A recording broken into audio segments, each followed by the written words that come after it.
When I, like you, was born, I donned a spacesuit for living on this plane. And it was this body. This is my spacesuit. And it had a steering mechanism, my prefrontal lobes, and all the brain motors coordinating stuff. And just like those, Rusty Schweigert and the others that go to the moon and they wear their uniforms and they learn how to grab things and lift things. So I did that. I learned my prehensile capacities. And I got rewarded. You get little stars and kisses and all kinds of things when you learn how to use your spacesuit. And you get really good at it. You get so good at using your spacesuit that you can't differentiate yourself from your spacesuit anymore. You think you're your spacesuit. And everybody comes up and says, "What a nice suit." Okay? And you're constantly looking into other people's eyes to find out if you're really wearing a nice spacesuit. It's what I call somebody training. When you're born, you go into somebody training because your parents know who they are, and they're going to make you somebody too. My parents were very intent on making me somebody. They wanted me to achieve, be responsible, be healthy, be successful, bring pride to them. And if it didn't interfere with any of those, I should be happy.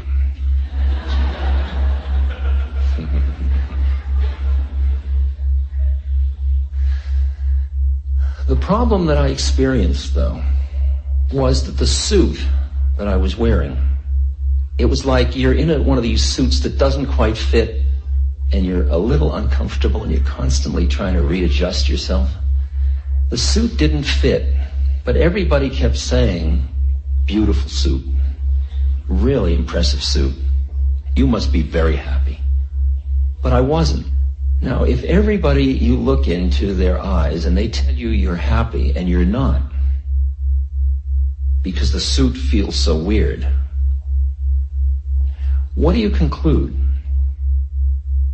I felt, when everybody said what a nice suit I was wearing, that I must be sick. So I went to an analyst. Now, he was wearing another kind of weird suit, see? And what he did was he said that for a pittance, he would teach me how to wear his suit instead of my suit, you see?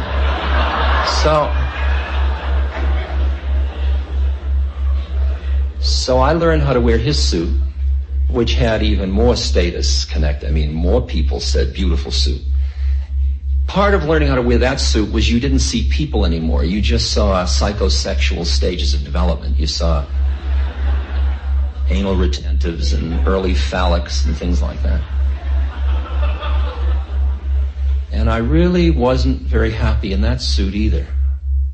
In that suit, I was a therapist, and I really needed to be a therapist because I was so identified with my needs at that point that everybody else had to be a potential patient.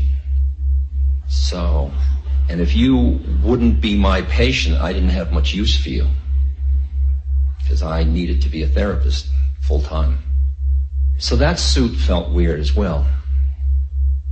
Well then, through the kindness of a rather wild Irish fellow, I took off my suits entirely, and I stood naked. An elf, let's put it, a little Irish gnome. I took off my suit and I stood naked, and it felt wonderful, absolutely wonderful. I felt at home, I felt at peace, I felt content.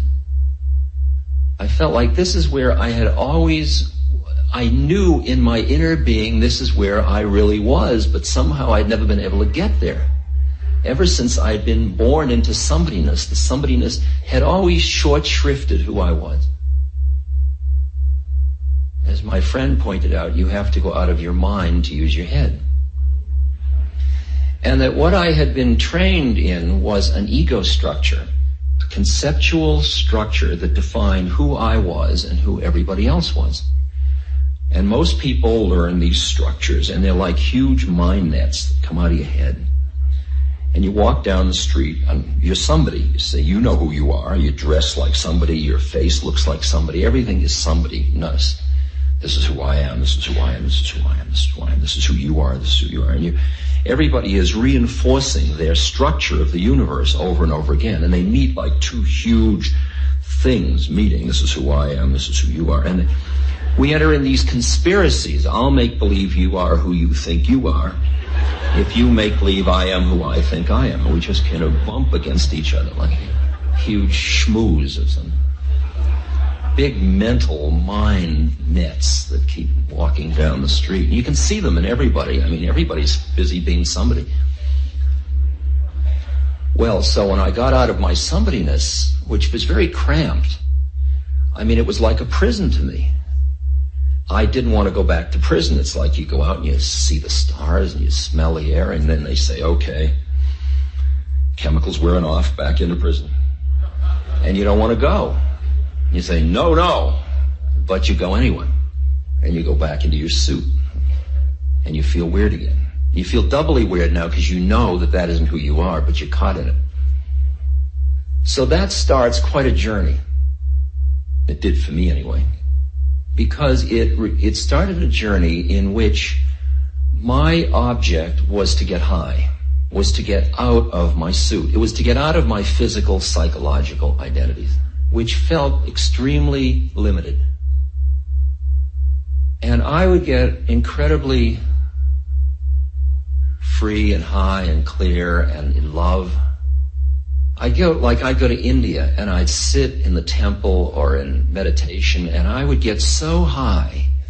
I mean, light was pouring out of my head and I was some combination of the pure mind of the Buddha and the heart of the Christ, which for a Jewish boy is not bad, and I was really like,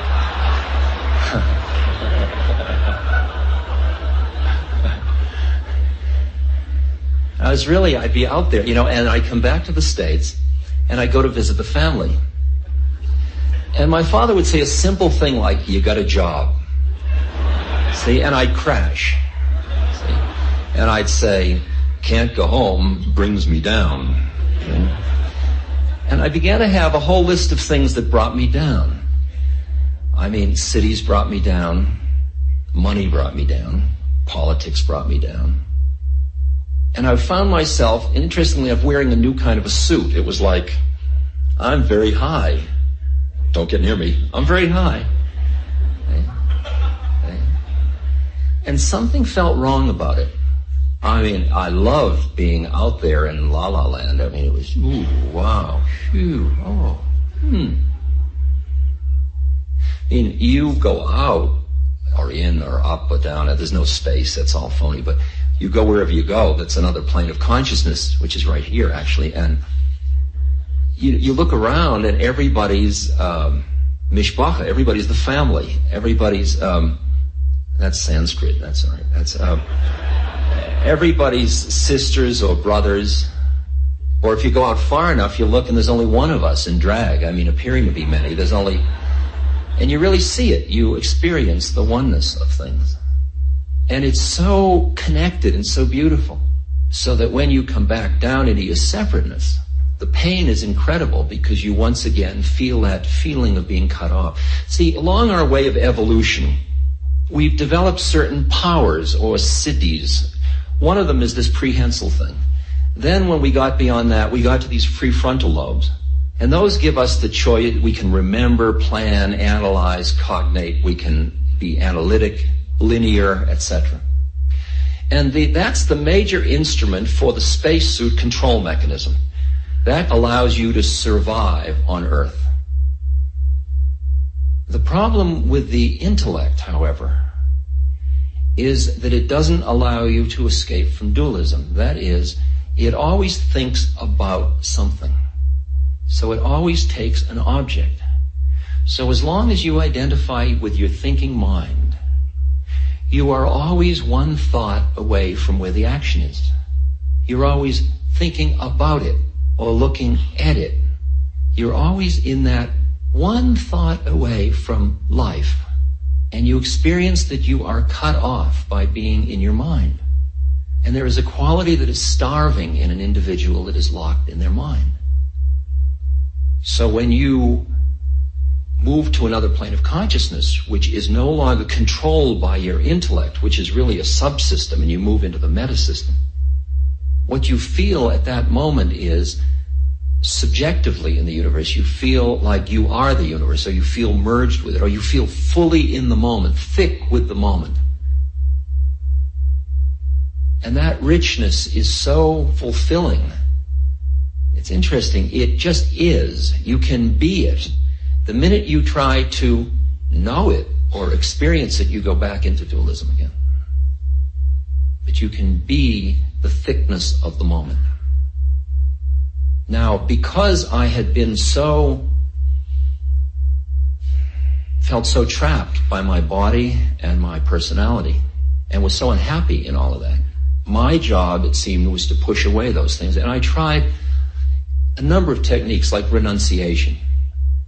I figured if I just renounced all of it enough, it would go away.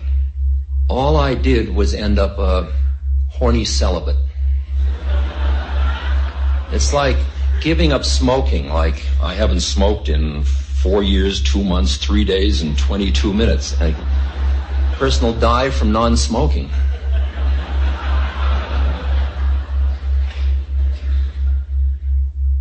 It didn't work. Because if you push something away, it still got you. You're busy not doing it. Not doing it. As I look back on the stages now and I see, for example, I used to be identified with my body. I mean, that's who I was. I was this body, which I didn't really care for that much. And during that time, I was busy not going bald, for example.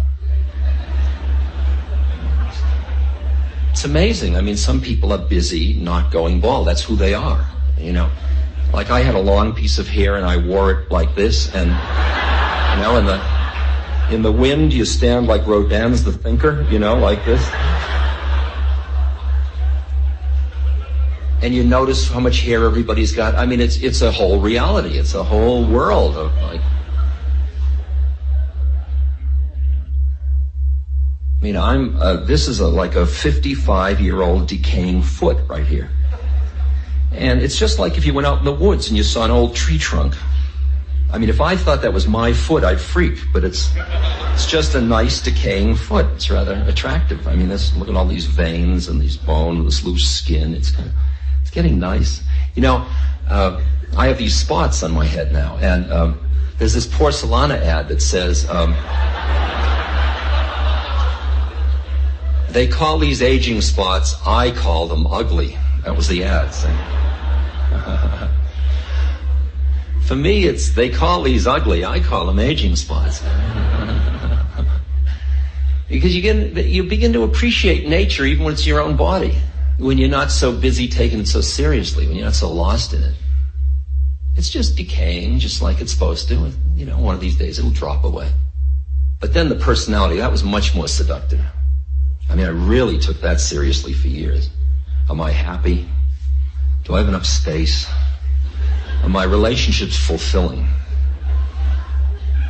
I mean, I really need to be nurtured.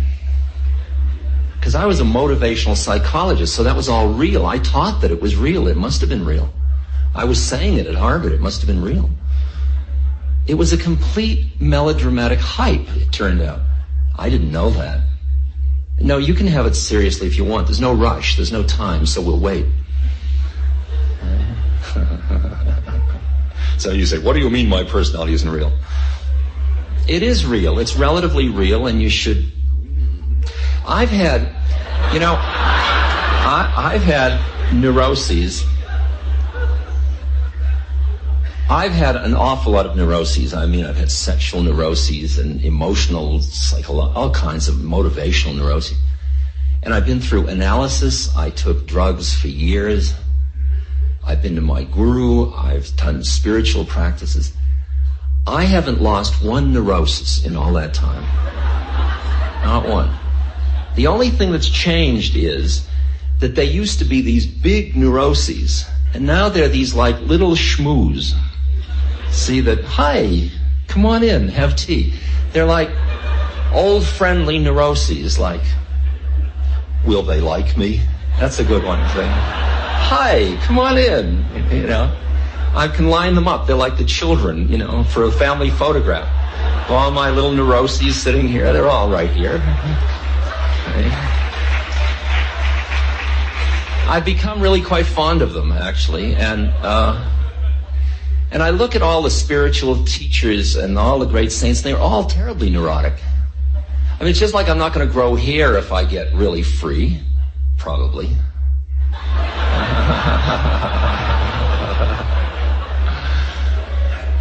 So I think my neuroses are just my style now. See, they give me style.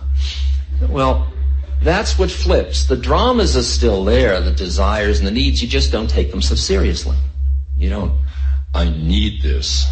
It's like, I'm depressed. You're really depressed? Yeah, I'm depressed. You completely depressed? Yes, I'm completely depressed. Every bit of you, oh boy, am I depressed. Oh, any part of you not depressed? No, completely depressed. Are you noticing your depression? Yes. Tell me, is the noticer depressed? Well, the notice is just noticing. Aha. See, and after a while, after a while you get so that you climb into the noticer more frequently because you know the depression is just a thing that comes and goes.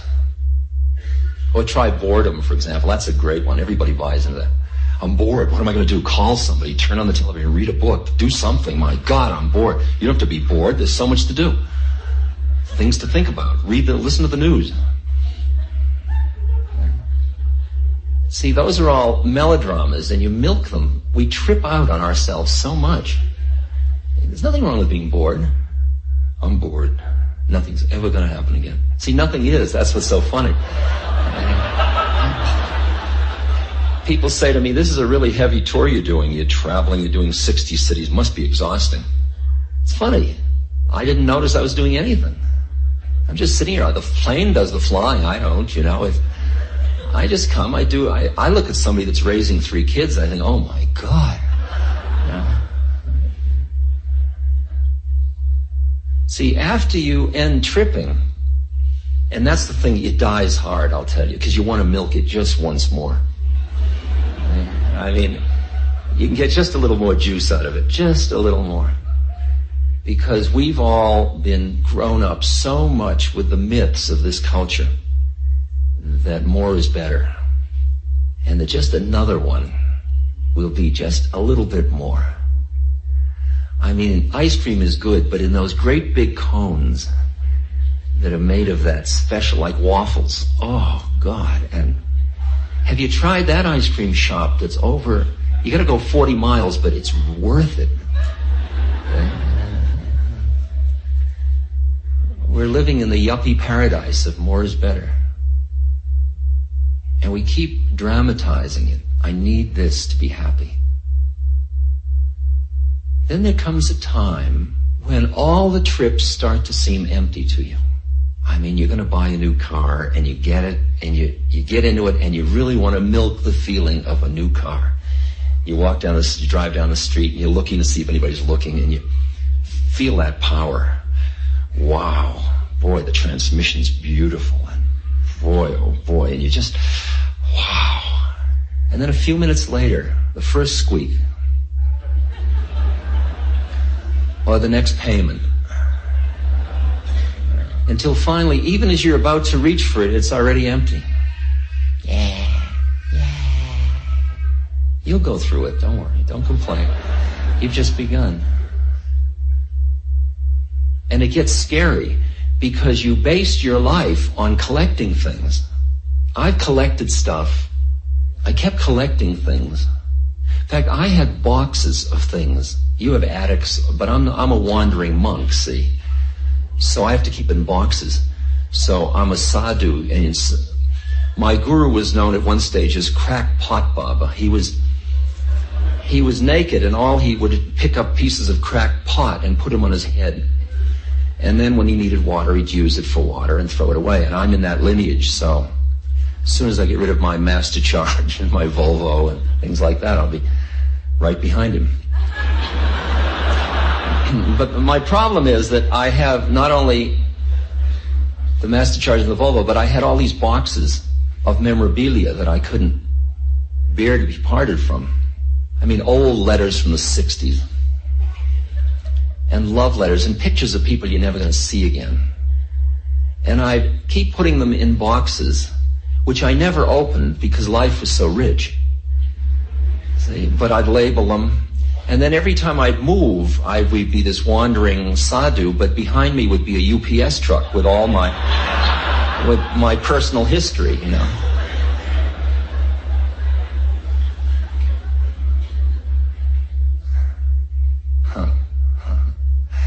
And then I got to the point where I thought, gee, I haven't opened these in about 10 years. I just keep adding to them. Why am I carrying them? I guess I assume I'm going to run out of the here and now. And later, when it's all horrible, I'll be able to open them and say, remember that time at the Grand Canyon? Wow, look at that. Who was that? You remember that high school? But all it seemed was that life was getting richer and richer. Not through trippiness, but just through simplicity. So I decided to throw them all away. So I put them out in the dump. But during the night I was out in the dump. Because I thought, I thought of something I was never going to see again, and I couldn't bear it, so I was going So I thought I better burn them. So I had a big fire, and I burned, out of 15 boxes, I burned about 9 of them. The other 6 I wasn't ready for yet. Now I have maybe 9.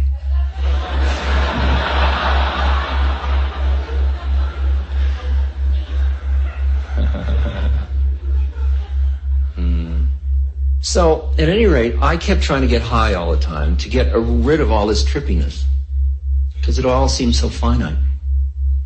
And I felt something was wrong about the direction I was going, because everybody else was sort of doing the same thing in the 60s, early 70s. I kept hearing the messages in the spiritual teachings, there's nowhere to stand. But I kept refuting it in my mind because I still wanted to stand out there looking back down. It was so safe. It was so free of any emotional pain. And a lot of people get high in order to get out of emotional pain. It slowly has been dawning on me over the past 8-10 years that the game wasn't to be high, the game was to be free. And the free meant you couldn't push anything away, and you couldn't grab at anything. There was nowhere to stand, and there was nowhere not to stand. And that I was, whatever this incarnation, whatever level of reality this was, I had to inhabit it impeccably to be free within it. And the freedom was going to come through my incarnation, not in spite of it. And that I was going to have to learn to be, as Christ said, in the world but not of the world. And that all the things I pushed away, I was going to have to take the curriculum sooner or later. That turned around the direction of my life a lot. Because until that time, when I was busy just trying to get high, to get enlightened, and I thought enlightened was high, that was a confusion in my mind. During that time, I really begrudged the price of living on the earth. I begrudged, and I constantly saw that I wanted to push away all the experiences of life. It's interesting, when you want to get high, suffering is a real drag, and you want to avoid suffering as hard as you can. When you want to be free, you begin to hear the teachings of the Buddha about the cause of suffering being the clinging of the mind.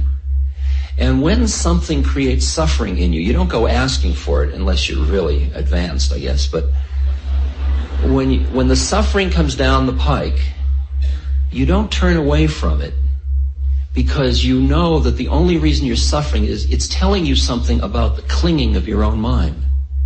And it's being offered to you as a gift. This gets very weird because it turns the whole game around. As Rumi says, At first, before you're awakened, you go towards water and you avoid fire. After you begin to awaken, you go towards fire, and that brings you into the cooling quality of the water. That instead of going for pleasure, you go for freedom. And it's a very different style of life. And a lot of things that you would have avoided because they brought you down, because you see that the only thing that brings you down is your own mind. It's not the city. The city's just sitting itself. It's being essence city. What are you getting so upset about? It's your reaction to the city that's what's doing it to you.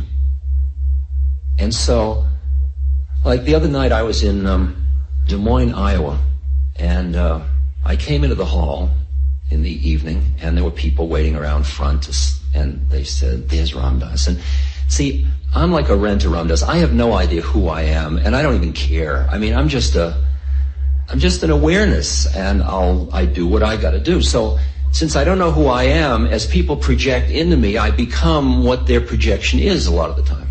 Somebody says, "Ram Dass," and I go, "Yes." You know, it's like,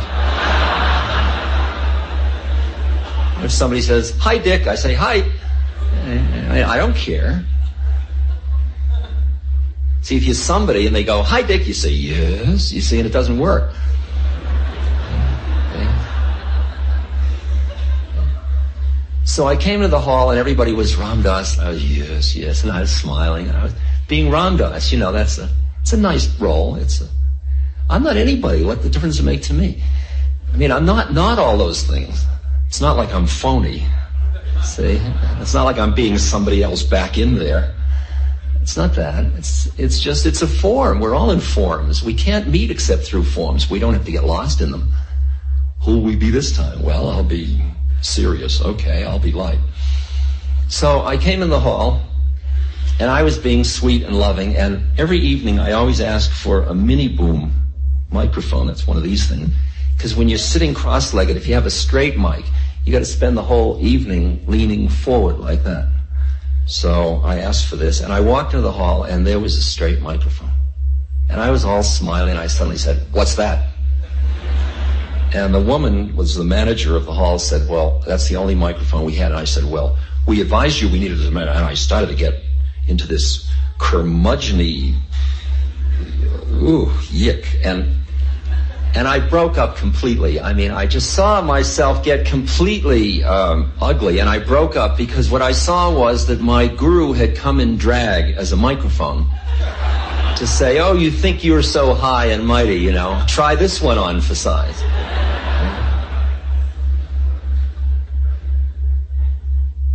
It's interesting that as long as you identify with your personality, the things that get you uptight are your enemies. The minute you identify with your awareness, then the things that get you uptight show you where your awareness has still sticky fingers. All of the spiritual practices that one does primarily are designed to help release you from the tyranny of your own analytic mind. Sometimes you use the mind to beat the mind. Sometimes you do it through devotion. Sometimes you do it through working with energies like breath and so on.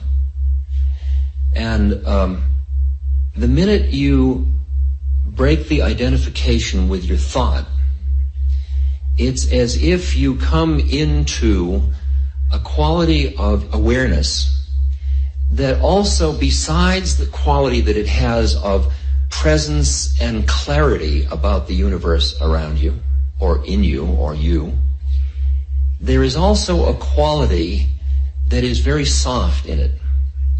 I focus for that, or I see that as what's called in Chinese the sin-sin, H-S-I-N, sin-sin, the heart-mind. It's the intuitive heart. It's not the emotional heart. It is like the doorway into that other realm where you are not separate. Like the quality of our emotional heart is like a doorway into that. You notice how with your heart goes out to people. My heart goes out to you is an expression. You give away anything. Take my car, take my house, take it all, the heart says. The mind keeps saying, "Now, wait a minute." Okay? Because the mind is protecting your separateness while the heart is giving it all away, always. And the interesting situation is that we all have these incredibly compassionate hearts that are like, they are the quality of love, the quality of boundaryless, soft, merging presence. But most of us armor our hearts with our mind, with our thought. And the only thing that we're involved in at this moment in our practices then is breaking down that armor so that that intuitive heart can function, because we've cut ourselves off from it by our mind armoring us. And when we do that, we end up feeling starved, because it's through that intuitive heart that we actually get fed by the universe. It's like an umbilical cord of stuff that comes into us. And when we cut it off with the mind, we end up feeling very alienated and very starved. And that's why we're always so greedy. We keep wanting more of everything, because we're always trying to fulfill a hunger in us. And the hunger is created by the way in which we've made ourselves, reinforced our own separateness from it all. And you can see all the pathology in the way we've gotten rid of the extended family, and we've gotten the mobility. We've taught about external freedom, meaning you don't have to be attached to anything. And the cost is incredible. The paradoxes that I've been working with, some of them revolve around the issue of suffering and pain. See, most of us, with your mind, because your mind deals with polarities, you feel that if you're happy, you're not sad. And you want to be happy, so you push away that which makes you sad. I've described the image in many lectures of standing in Marin County with a frisbee, about to throw a frisbee. And through my mind went the inscription over Gandhi's tomb, which says, "Think of the poorest person you have ever seen and ask whether your next act will be of any use." See, do you throw the frisbee or don't you? That's the issue of an affluent culture. Can you not throw the frisbee because the fact that a baby's dying every 45 seconds? But if you don't ever throw the frisbee, what is it you're offering the baby? And how do you hear how to deal with suffering? And I've begun to understand that what is required is that we expand ourselves to embrace all of the planes of consciousness simultaneously for true compassion to arise. If you alter your consciousness sufficiently so that you're standing at the cusp between form and formless, right at the edge, and you look out at form, you are absolutely awed by the beauty, the exquisiteness, the awesome nature of the way in which forms are all related lawfully. Plato refers to that. He talks about seeing the law and praising God as the law. He said, but in order to do that, you can't be identified with your own suffering or your own pleasure, or you don't see it. It's the same thing the Tao says when it says, truth waits for eyes unclouded by longing. If you want something, or if you're pushing something away, you don't see this beauty. It's only when you develop a certain equanimity and a certain emptiness inside, when you're right at the edge of the formless, that you look at the forms and you see the law, and it is so beautiful. I mean, we see it in all these little microcosms. We see it in physics and astronomy, and the way in which a cell structure is related to the way the planets work, and the lawful nature of music and art, and it is... And you look and you see that your own thinking mind is part of that law. And it's all unfolding in a purely lawful way. And then you look and you see that the suffering in the universe, if you stand back far enough, that the suffering is part of the law. There are, from where I'm sitting, when I'm sitting in that place, there are no errors in the universe, not one. That where you are at this moment, with all your tsaris, with all your problems, with all the things of all your if-onlys, just where you are at this moment is the absolutely optimum place you are to be at this moment from a spiritual point of view for your optimum growth. And the statement in you, I should be more like the Buddha or the Christ, or I wish I was there, or I should be meditating more, or all that, that's all part of the perfection. and you look and you see that the way in which suffering works, in the way it works from a spiritual point of view. But then when you identify with your humanness, with your separateness, with your emotional heart, suffering stinks. And when you look at the pain of another human being, it wipes you out because you empathize with it and you feel so horrible about their pain and you would do anything to take it away. And the problem is there's so much of it. I mean, there's battered mothers and battered children, and there's starving beings, and there's blind people, and there's whales that are going extinct, and there's seals, and there's trees, and there's... Where do you begin? You just got to look in a mirror. There's suffering right there. And it's so much for the human heart that the human heart armors itself with the mind, and you become what's known in the service industry, in the caring industry, as professionally warm. You are kind in a way that doesn't hurt your heart. You're caring, like if you're a nurse working in an ICU ward, and you're dealing with pain and fear and suffering and death, most of those people become very kind and warm and friendly and caring, but they are protecting. They have cut off their own hearts because they feel they would break otherwise. And they got to save something for home. But if you are going to be free, there's nothing you can turn away from or turn off.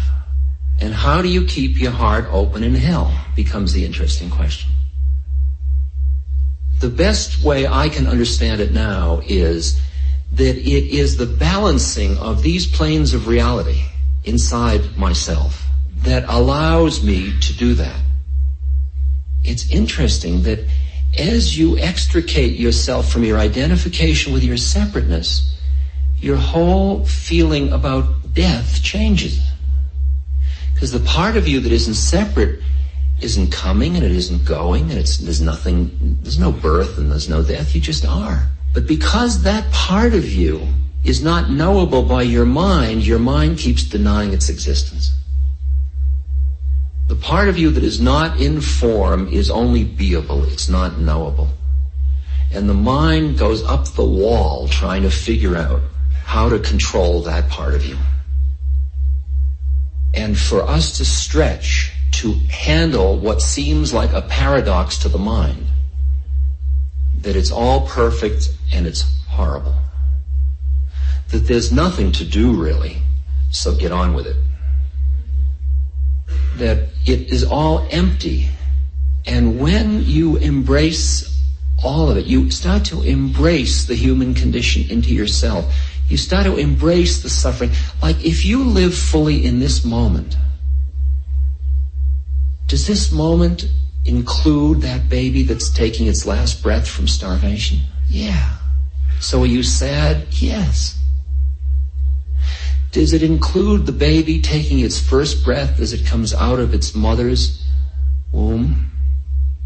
And the joy of the beginning? Yes. So you're happy. If you are the fullness of the moment, all of it, these are all your voices. The cry. There's a beautiful poem by Thich Nhat Hanh. He's talking about, he says, among other things, I won't read the whole thing. He says, I am the mayfly metamorphizing on the surface of the river. I am also the bird which, when spring comes, arrives in time to eat the mayfly. I am a frog swimming happily in the clear water of a pond. I am also the grass snake who, approaching in silence, feeds itself on the frog. I am the child in Uganda, all skin and bones, my legs as thin as bamboo sticks. I am also the merchant of arms selling deadly weapons to Uganda. I am the 12-year-old girl, refugee on a small boat who throws herself into the ocean after being raped by a sea pirate. I am also the pirate, my heart not yet capable of seeing and loving. My joy is like spring, so warm it makes flowers bloom in all walks of life. My pain is like a river of tears, so full it fills up all the 4 oceans. Please call me by my correct names so that I can hear at the same time all my cries and all my laughs, so that I could see that my joy and pain are but one. Please call me by my correct names so that I could become awake, so that the door of my heart be left open, the door of compassion. If you and I are to be free, there is nothing we can push away. And when we die into all of it, and we get out of the egocentric predicament, Gandhi, God demands nothing less than complete self-surrender as the price for the only real freedom that is worth having. Meaning you stop being so busy being you. And when a person thus loses herself, she immediately finds herself in the service of all that lives. It becomes her delight and recreation. She is a new person, never weary of spending herself in the service of God's creation. It's interesting that when you have extricated yourself from your own egocentric predicament, and when you have tasted the emptiness of all forms, then your action comes out of the collective quality of the situation. And the suffering of another person is something you do not because I'm helping you, but because it is healing itself. And you're not collecting points for it. You are merely tuning yourself to being part of the harmony of things. You're being part of the way of things. It's like you're dying into the perfection of it all, which includes the beauty of your mind, but it's the servant. It's available, but you are no longer trapped inside of it. It's just the subtlest flip in where you are in relation to who you are. Before you identified with the clouds, now you understand that you are the sky and the clouds. As you extricate yourself from your somebodyness, from your thoughts, which are things, from your body, which is things or stuff, who you are has no time, has no space. It's not here. It's here. Hakuin, the Zen poet, says your coming and going is nowhere but where you are. You're always right here. Where are you going to go? Ramana Maharshi was dying, the beautiful saint, and all his devotees were crying, don't leave us, don't leave us. And he said, don't be silly. Where could I go? It's like I'm just selling the Ford. It's no big deal.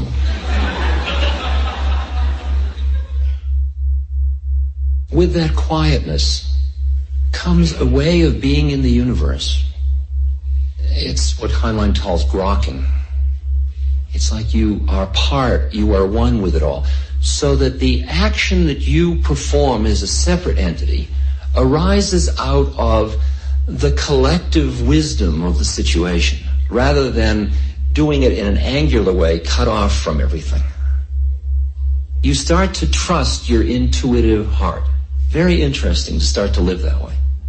You don't have to figure it all out. You start to trust that place. It doesn't mean you're anti-intellectual. Your mind is a beautiful tool. It's wonderful. It's just not a trap. And under those conditions, you start to become responsive to the world around you rather than reactive. Because your mind is part of law. It's all cause and effect, and it's all reactive. The minute you're in that awareness behind it, you're free. And you hear it all, and out of it comes that which is suitable to bring things back into harmony. Let me read you this one story from How Can I Help, this wonderful book by Ram Dass and Paul Gorman. It really is good. It's got a lot of good stories in it, and this is one of them. It's a story told to me by a friend of mine who's an Aikido master. His name is Terry Dobson. The train clanked and rattled through the suburbs of Tokyo on a drowsy spring afternoon. Our car was comparatively empty. A few housewives with their kids in tow. Some old folks going shopping. I gazed absently at the drab houses and dusty hedgerows. At one station, the doors opened, and suddenly the afternoon quiet was shattered by a man bellowing violent, incomprehensible curses. The man staggered into our car. He wore laborer's clothing, and he was big, drunk, and dirty. Screaming, he swung at a woman holding a baby. The blow sent her spinning into the laps of an elderly couple. It was a miracle that the baby was unharmed.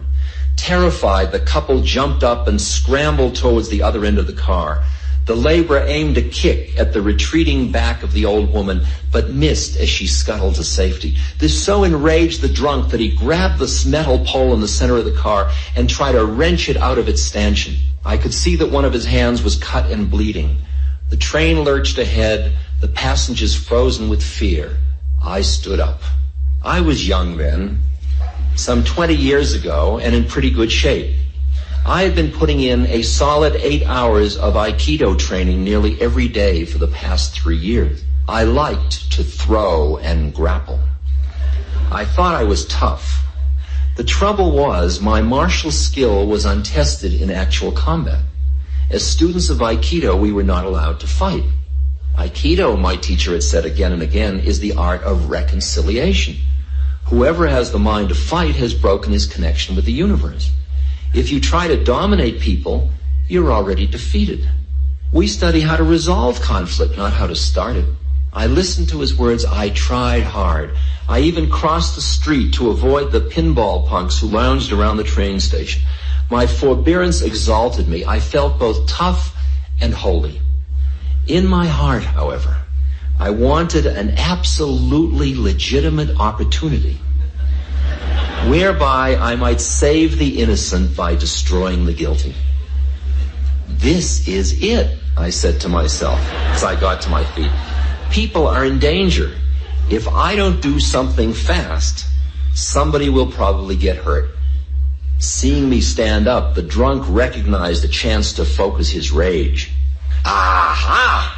He roared. A foreigner. You need a lesson in Japanese manners. I held on lightly to the commuter strap overhead and gave him a slow look of disgust and dismissal. I planned to take this turkey apart, but he had to make the first move. I wanted him mad, so I pursed my lips and blew him an insolent kiss. All right, he hollered. You're gonna get a lesson. He gathered himself for a rush at me. A fraction of a second before he could move, someone shouted, "Hey!" It was ear-splitting. I remember the strangely joyous, lilting quality of it, as though you and a friend had been searching diligently for something and he had suddenly stumbled upon it. Hey! I wheeled to my left, the drunk spun to his right. We both stared down at a little old Japanese man. He must have been well into his 70s, this tiny gentleman, sitting there immaculate in his kimono. He took no notice of me, but beamed delightedly at the laborer, as though he had a most important, most welcome secret. Come here and talk to me. He motioned the old man. The big man followed as if on a string. He planted his feet belligerently in front of the old gentleman and roared above the clacking wheels, "Why the hell should I talk to you?" The drunk now had his back to me. If his elbow moved so much as a millimeter, I'd drop him in his socks. The old man continued to beam at the laborer. "What you been drinking?" He asked, his eyes sparkling with interest. "I've been drinking sake, and it's none of your business." Flecks of spittle spattered the old man. "Oh, that's wonderful," the old man said. "Absolutely wonderful. You see, I love sake too. Every evening, me and my wife, she's 76, you know, we take our bottle of warm sake and we go out and sit on the wooden bench. We watch to see how our persimmon tree is doing. My grandfather planted that tree. We've been very concerned after those ice storms we had last winter. But you know, it's done better than we expected, especially when you consider the poor quality of the soil. And we take our sake even when it rains." He looked up at the laborer, his eyes twinkling. As he struggled to follow the old man's conversation, the drunk's face began to soften. His fist slowly unclenched. "Yeah," he said, "I love persimmons too." His voice trailed off. "Yes," said the old man, smiling, "and I'm sure you have a wonderful wife." "No," replied the laborer, "my wife died." Very gently, swaying with the motion of the train, the big man began to sob. "I don't got no wife. I don't got no home. I don't got no job. I'm so ashamed of myself." Tears rolled down his cheeks. A spasm of despair rippled through his body. Now it was my turn. standing there in my well-scrubbed youthful innocence, my make this world safe for democracy righteousness, I suddenly felt dirtier than he was. Then the train arrived at my stop. As the door opened, I heard the old man cluck sympathetically. My, he said, that is a difficult predicament indeed. Sit down here and tell me about it. I turned my head for one last look. The laborer was sprawled on the seat, his head in the old man's lap. The old man was softly stroking the filthy, matted hair. As the train pulled away, I sat down on a bench. What I had wanted to do with muscle had been accomplished with love. I had just seen Aikido in combat. Last year it was 2 planes, any 2. This year, I'm pushing 3 planes. Out of the infinite variety of planes, I'm just pushing 3. One is what we would call the ego plane. And that will include the physical, mental, and emotional bodies. Then we'll call the second one the soul plane. And that will include the way in which you are a somebody awareness. You're still somebody. You are an entity with unique karma. And the third plane is the plane of pure awareness, which is really not a plane, but we'll use the word planes now. We could use spheres, but we'll just use planes for fun. Don't think that planes mean higher is better. They're just different from one another. So if I were to review our storyline thus far from, let's say, the soul's point of view, the middle level, I would say I had some business to do, which we will call karma, psychic DNA, some ill-digested attachments, aversions and attractions. And that karma led to the manifestation of me in a physical form. In other words, I took birth in an incarnation. And when I was born, I was still fully out there with my karma to run through, of course. But that karma involved a certain experience of socialization. And in that process, I knew ultimately of my separateness. I experienced my separateness from God or from all or from something. In other words, I began to get attached to the form in which I had manifested. I'm now speaking as a soul. Now, as I get sort of encrusted into a form, there is a kind of a moment of incredible fear when the form starts to solidify enough so there's a boundary, so there is a form and other. There is and other. You pinch your toe and you pinch the bedpost and they're different, and you keep pinching and pinching and pinching and pinching, and you're learning that's me and that's not me, or something like that. Now, it can be as early as when you get born, when you leave the womb. It could be that separation. Or it could be the separation when you first experience sucking and there's no milk coming. That is, when you experience the separateness so that the universe isn't all one thing anymore. There's an awareness that there's something separate. You have separated. And you have gotten caught in a part of the universe rather than the awareness you are the whole universe. So you have, what Gurdjieff talks about, been imprisoned by your own mind in some way. I mean, this is the mind that's done this. Because the hunger was so strong and it wasn't being fulfilled and there was pain.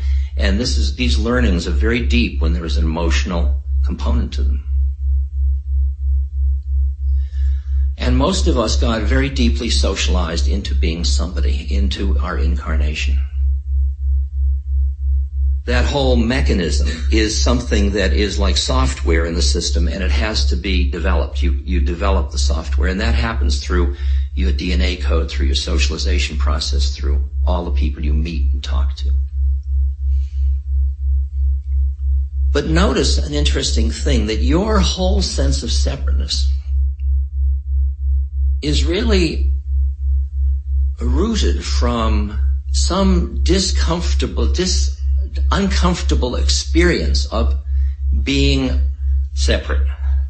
In other words, you didn't jump into separateness as a celebration for the most part. You were kind of pushed into separateness. Maybe you would have jumped a moment later, and maybe you did jump, and that's just the experience you had was one of pushing against it. As you obviously did, and I did. The other day, when I was thinking back over all of this in my life, I can experience that the power of my mother to deliver milk to me and keep me fulfilled, dry and warm and loved. I traced how the separation from my ability to be that, so that I got into separateness, so that I tried to control it.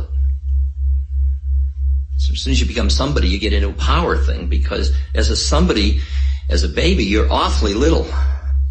And the forces around you are very big. And so I somehow experience in myself, having experienced the pain of separateness and having not the power to control that I couldn't get what I wanted when I wanted it. Once I became a somebody who wanted something.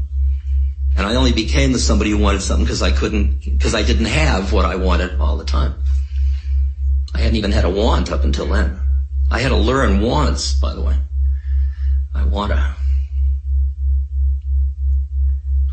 And really, most of my life, from all my education, because these were all surrogates for that power person that held the control of my being. And I developed, as you did, incredible skills of looking into other people's eyes to know who you were. Am I good? Am I enough? Am I achieving? Am I successful? Am I beautiful? Am I fulfilling? Am I attractive? Am I smart enough? Whatever judgmental thing you imposed on yourself. And I on myself. And I kept trying to be satisfied all the time through various things. But notice how all of my separateness was built on relationship. My relationship with my mother, with my father, with my surrogates, with all of the things that then became so on. And how much the whole web of what I call my ego is basically relational. So, for example, I'm working on the field of aging now, unconscious aging. And what I notice is the karmic effect of that in old people when they end up feeling lonely, isolated, lack of self-respect, That's the whole chronicle of things that are primarily relational things. And they are suffering because of them, because of their identification with that. And as you know my story, I guess I would have continued to be that somebody, having then been trained, as you know, in somebody's specialness, just like you were. So we aren't just somebody, we're somebody special. And then we all go around being somebody special, and we form relationships based on our specialness and their specialness. And we look for symbiosis around our specialness. And it's all very dramatic. It's all as the world turns, and it's all so poignantly, beautifully horrible. And so thick, and everybody's in it right up to their eyeballs. And does she, does he, will they, won't they, can I, can't I, what will he think if I do? Oh, yeah. Hello, goodbye, I miss you, I love you, go away. It's all relational stuff. I mean, you just look at your language, your concepts, all of it. It's so thick. You keep saying, I want to be alone. Don't kid yourself. You don't want to be alone. You wouldn't exist. Funny way, you only exist relationally at that level. It's a funny funny thing about the ego, how deeply it is in relationships. And that's why I got interested in what happened in the 60s, when was a certain thing culminated that was kind of bubbling around in the history of the culture, which was the undivided loyalty to individualism. After fascism and communism, we got into individualism, a new ism. What's in it for me? Am I growing? Who am I? What do I need? What do I want? What do I desire? Almost a worship of our somebodyness. I have a right to be somebody. And that came out of years of feeling you didn't. Of carrying around the feeling I'm powerless and something I'm wrong because I'm not the whole universe like I used to be, which you experienced as a baby. Must be incredibly painful. The moment not just of physical birth, but of psychological birth, of the experience of separateness as an entity when you have been the whole thing. I've described in many lectures and on tape, and I can't do the whole story, but the experience in Hawaii with that community of meditators in Hawaii, where finally they had pushed me to my limits, and they all had their hands on my body, and I was screaming and screaming and screaming as to their orders. And suddenly I was back in a crib in my room at home, and I was screaming the same way. And my mother was holding me down, just had her hand on my chest. I was having a temper tantrum, obviously, of some sort. And she was just being a good mother. She wasn't giving way to it. She wasn't reinforcing temper tantrums, which you didn't do in those days. Later you did. And look what happened.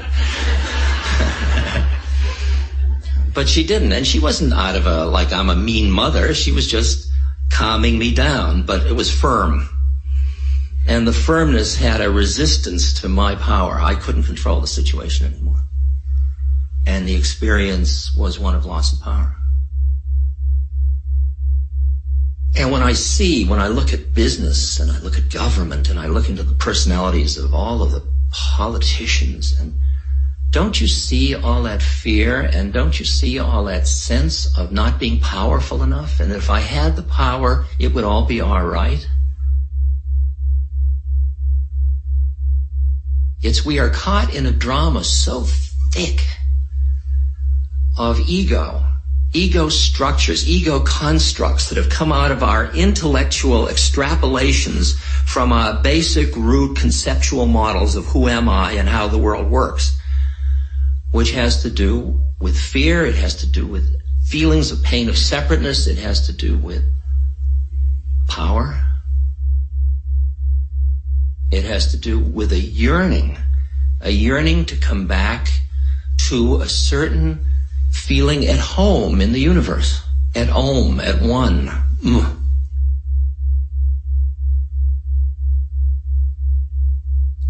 And I think most of what we live with in politics, in business, in most of our professions, most of our lifestyles, deeply, deeply, deeply emerged in these particular conceptual plane of reality that everybody conspires to see as real. Like in the book I'm doing with aging, it's absolutely amazing how this society conspires to define what aging is and then sucks everybody into believing it's true, and then they live it out. And it's a hype. It is a complete hype. It's a creation of mind. So that if you look at aging, in almost all the literature, it is seen as a problem. That's the first one. Isn't that bizarre? You know, it's like the leaves turn red in the fall and you say, we got a problem. Let's get out there with the green can and paint them all green. What the hell? We can't have these leaves turning red. What's that about? I mean, it's so absolutely bizarre. Bizarre.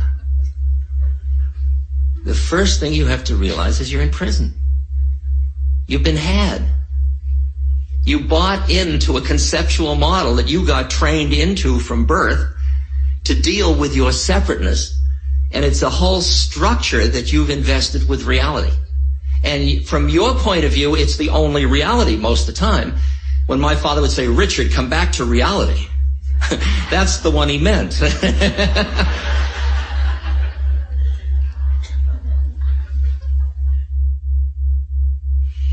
Now, where are all the other planes of reality when we're so busy investing in this one rather uninteresting plane? It's not uninteresting, it's actually passionately beautiful, but it's also uninteresting. If it's your only one, it's a very sparse, it's like not having cable.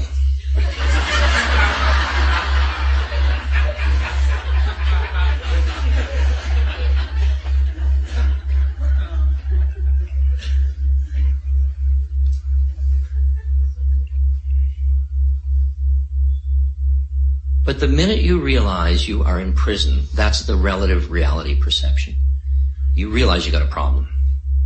You realize there's more than one channel. You realize there's another place from which to look. However you want to say it. You understand the theory of relativity.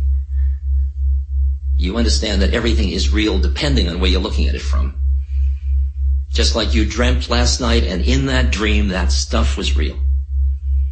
And you woke up, and then you said, I woke up into what? I mean, you ultimately must realize you just woke up into another one of them. Didn't the one you were in last night seem real? Didn't it seem like you were in a hall with all those people?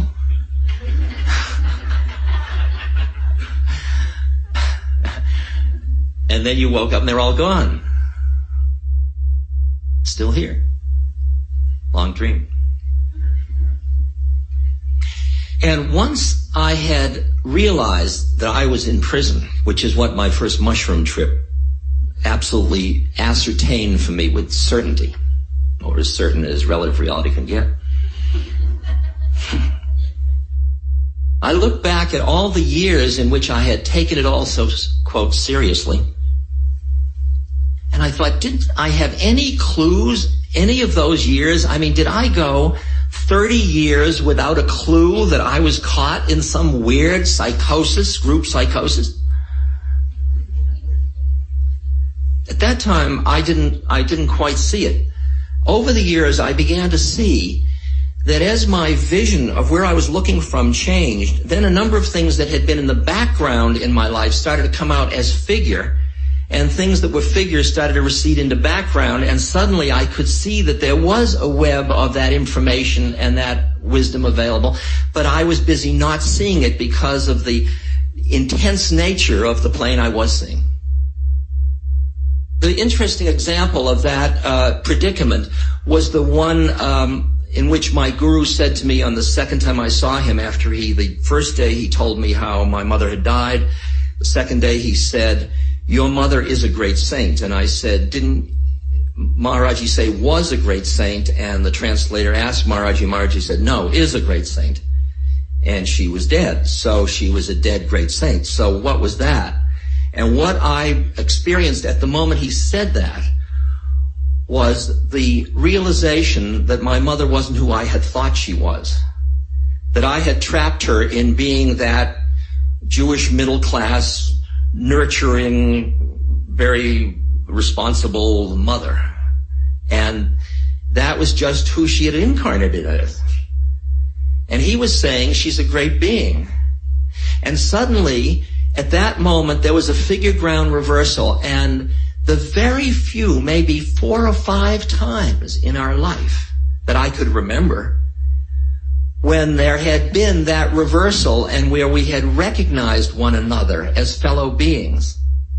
One example that I always use is she and I were coming back from the dentist. I was maybe 9, so, and we came to a stoplight, and we were playing a game to see who could hold a note the longest. And we were both screaming at the top of our lungs. And we looked over, and there was a man in the next car looking at us as if we were both completely insane. And there was a moment when our whole game of mother and child dissolved into the the hate of the moment. And at that moment, we were outside of our roles for a moment and then back in. And those were so few, and yet they had existed. And it's interesting, after he said that, ever after, that's who she and I have been with one another. And all that other stuff has disappeared or dissolved into the ground. And it's why I say to people when they're grieving, you're grieving for all the forms of the incarnation.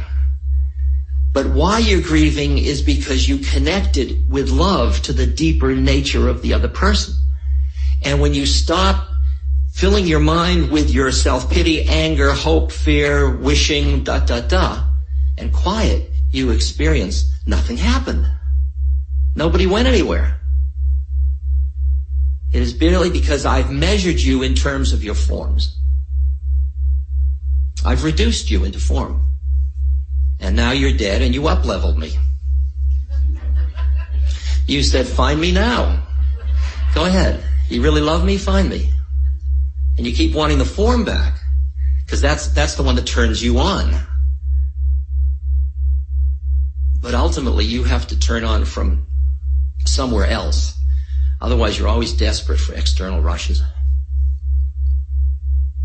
So the awakening is an awakening, could be said to be, I mean, the word awakening is used in the spiritual literature, could be said to be the moment when you realize you're in prison. The moment when you experience another reality. The moment when you see there are other ways of looking at it all. I mean, really other. Really other. I'm not talking about other places in your thought process, but other. Now, what you call that place from which you look at your life when before you were just busy thinking you were it, your incarnation life, where do you look at it from? And that's where we're using the word soul, which could, at the deepest levels of the use of the word witness, could be that, but usually it isn't. Now let's look at the soul's predicament. The soul had some karma to work out, took an incarnation, got lost in the incarnation, and then starts to awaken and realize that it has just taken an incarnation, and it had to get lost and go through the whole process of awakening for the incarnation to work out the karma. This is not an error in the system. The predicament of the word soul is that it's got all kinds of Christian overlay. I guess it's got Jewish overlay and probably every other religious overlay too. I don't mean to lay it on the Christians. Just that they are so soulful. And actually, that's because that plane is a wonderful leverage plane to get able to see the plane you've been stuck on. It's a very useful plane. It's like a step in a ladder, and it allows you to take your pressure off your foot on the lower rung because you're on the middle rung. So that you could say that one of the ways of awakening is you awaken to realize you are a soul that has been lost for quite a while in an incarnation, which you created, or which is the manifest of what your karma needs. It's all fine. There's no errors. It's just interesting. Oh my God, have I been had? I'm not that being at all. And the experience of the awakening of the soul, which one is not just the awakening, because with my mother-in-law, we were awakening into that place of just being two beings sharing the peculiarity of the predicament we found ourselves in as incarnates. Like, as Golem said, what are we doing here where this is real? What are we doing stuck in this place where it's real? That's the lazy man's guide to enlightenment. So, from the soul's point of view, as you start to awaken, you see the way in which the incarnation sticks to you as you're sort of shaking it off, like shaking off water or stuff like that. Now, there's a tendency, because you've been trapped in the incarnation for so long, when you awaken, to see it in negative terms. It trapped me, it's thick, it's heavy, it's something, and you push against it. And that's called, it's like the renunciate path. I just won't think of rhinoceros, you know. I just will push away life, and then I'll push away incarnation, and then I will soar as a soul. In other words, I want to get high and I want to push away the low. And low and high are still seen as value things, that higher is better than lower. Higher, I feel connected to the universe, I feel I'm in my soul. Lower, I come down back into my psychodynamic, social, physical, somebody specialness. Ugh. Trapped back here again.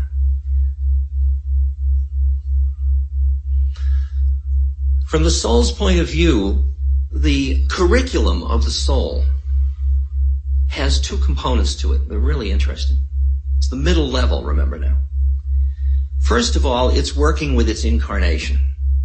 And it sees ultimately that Buddha was absolutely right on. That the clinging of mind, the attraction and the aversions of mind are what juice the whole system and the suffering and the whole shtick. So the soul is using the experiences of incarnation to get lost in, then to awaken out of, to see one's predicament, and to get to the point where one can be, as Christ said, in the world but not of the world. You are not pushing away your incarnation because that's an aversion. And you can't afford any aversions anymore. Because aversions are from the ego level. The soul doesn't have aversions. The soul just sees aversions and attractions within the ego. Every time you're identified with an attraction or an aversion, you're identified with your ego.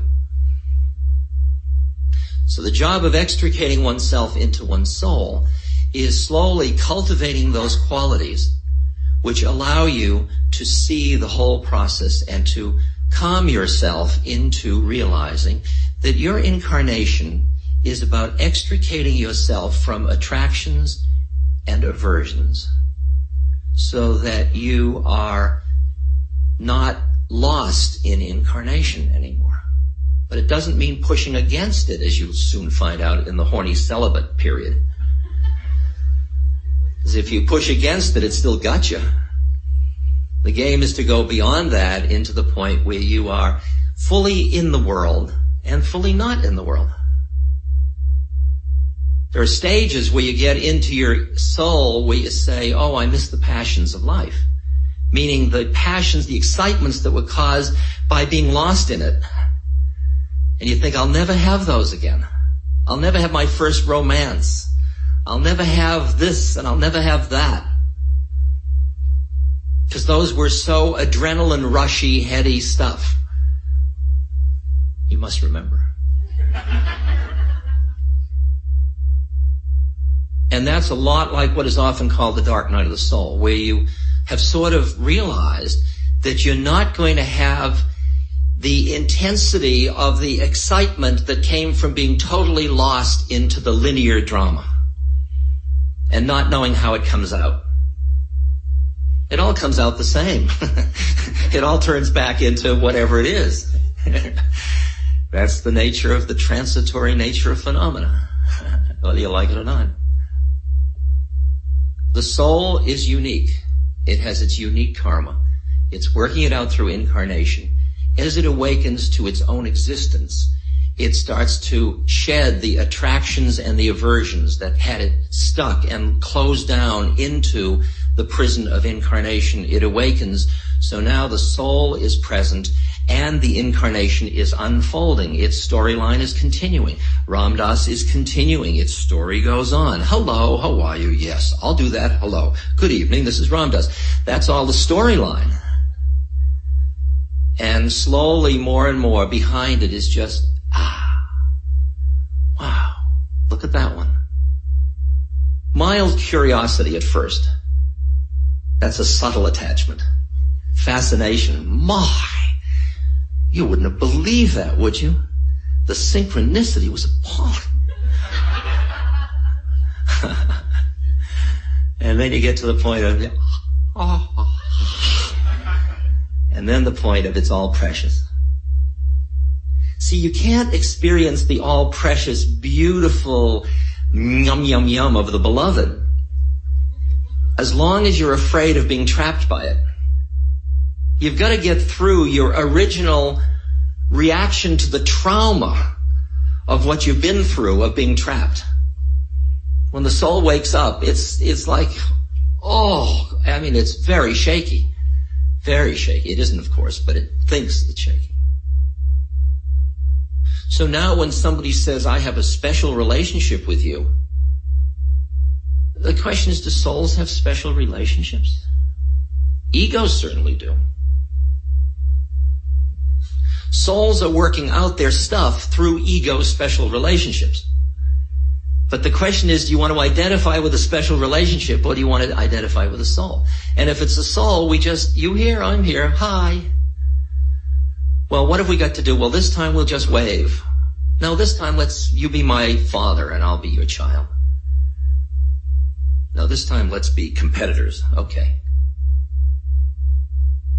And the mature relationships that we develop when you work on yourself deeply enough, and you meet another person who is working on themselves deeply enough, is we meet just as you here, I'm here. And then if we have a dance to do, we dance. And if we don't have a dance to do, we don't dance. But the dance or the not dance doesn't matter to either of us. And yet we love each other deeply. Deeply.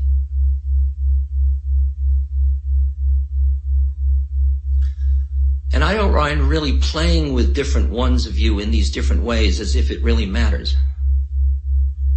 But it's much more fun if you also realize it doesn't matter. Much more fun. The game is much higher. And I keep saying to everybody, hey, play it a different way. Come on out.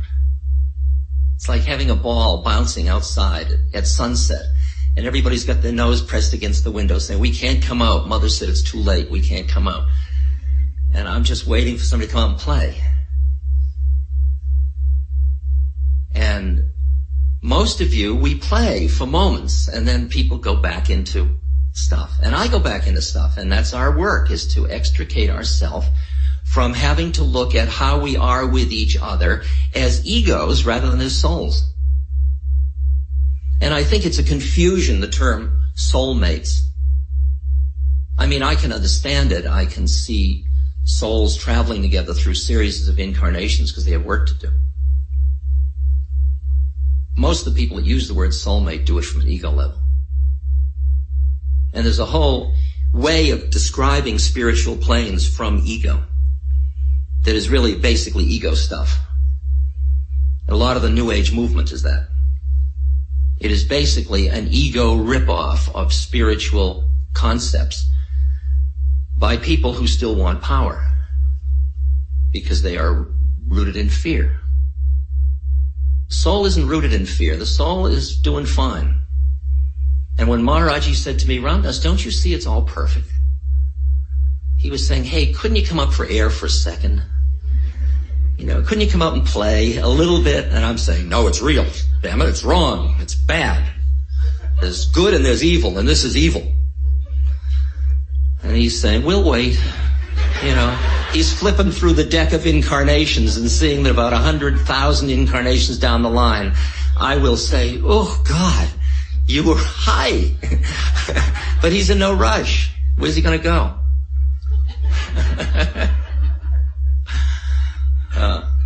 I mean, when souls look at people who are busy being egos, just realize how poignant it all looks. How poignant it all looks. And you love the person, but you love the soul, and the storyline is so poignant. But my storyline's poignant. I mean, my storyline's no more interesting to me than yours is to me.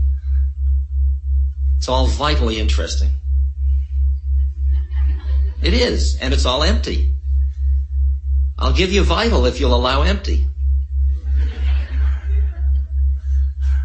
If you don't buy empty, you can't have vital.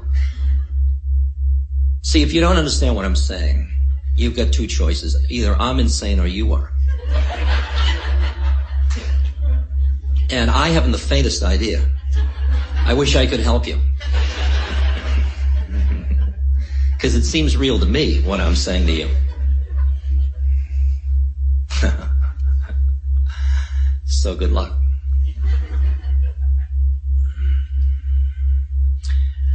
The fun is that when the hubbub and clamor of ego entrapment gets lightened, and I mean lightened so that you're not pushing against it, but so you're really in it, but you're not caught in it. Like taking care of my father through the years of his last years was going from being caught in doing it from one level, which was ego level, slowly to extricating until we were souls just completing the business of ego and incarnation together. So as it gets lighter, not through avoidance, but lighter through harmoniously fulfilling one's dharma, fulfilling one's stuff on earth, doing what your thing is, hearing your uniqueness and manifesting, just not getting caught in it. As you get lighter into all of that, then the soul's initial business comes to light, which is its relationship to the one, or to the non, well, no words. What the finger's pointing at. The finger of religion points at something. It's the mystery.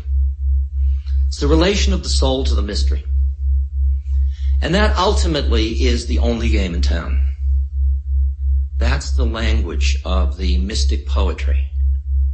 It's the language of the soul yearning to be with God, to be in God, to be one with what is, to be beyond boundary, to ultimately rend the strings that keep a boundary between something and something else. In other words, is to become in love, which is boundaryless. It is to die into love. And what's happened, if you notice the sequence, is you went from one into soul. Soul took birth into separate caughtness. Separateness awakes to soul, and then when soul is in harmony, got its act together, then soul's yearning for the coming back out of its own ultimate separateness that's created by the karmic structure of it all, then it starts to come back into the one. And that yearning is the call towards the beloved. And many of you know, because I've read this at almost every retreat, these words from Anandamayi Ma. She said, this body has lived with father, mother, husband, and all. This body has served the husband, so you may call it a wife. It has prepared dishes for all, so you may call it a cook. It has done all sorts of scrubbing and menial work, so you may call it a servant. But if you look at the thing from another standpoint, you will realize that this body has served none but God.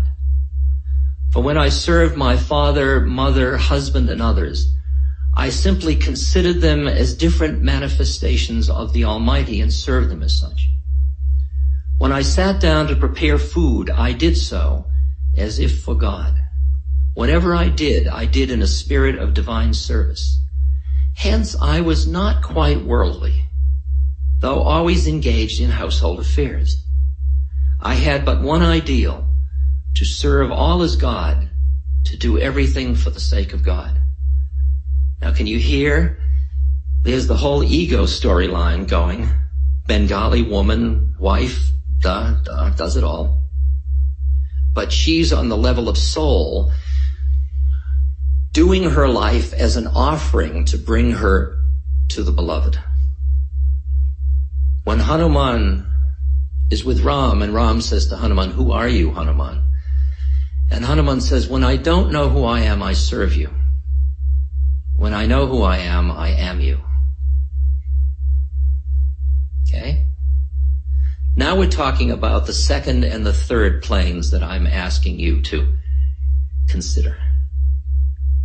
Because the second plane is the soul, and you and I are fellow souls that have taken incarnation, and we're meeting in this room in Marin with our storylines coming from distances, all of our life stuff. And we're souls coming to meet as it's a convention. It's a party of souls. It's a party of souls. And we're meeting each other through our psyches and personalities and stuff. But behind it, we're laughing. Far out. What happened to you this trip? Well, I really had. You should have seen them. My God, what happened in my childhood you wouldn't believe. I've been milking it for 30 years.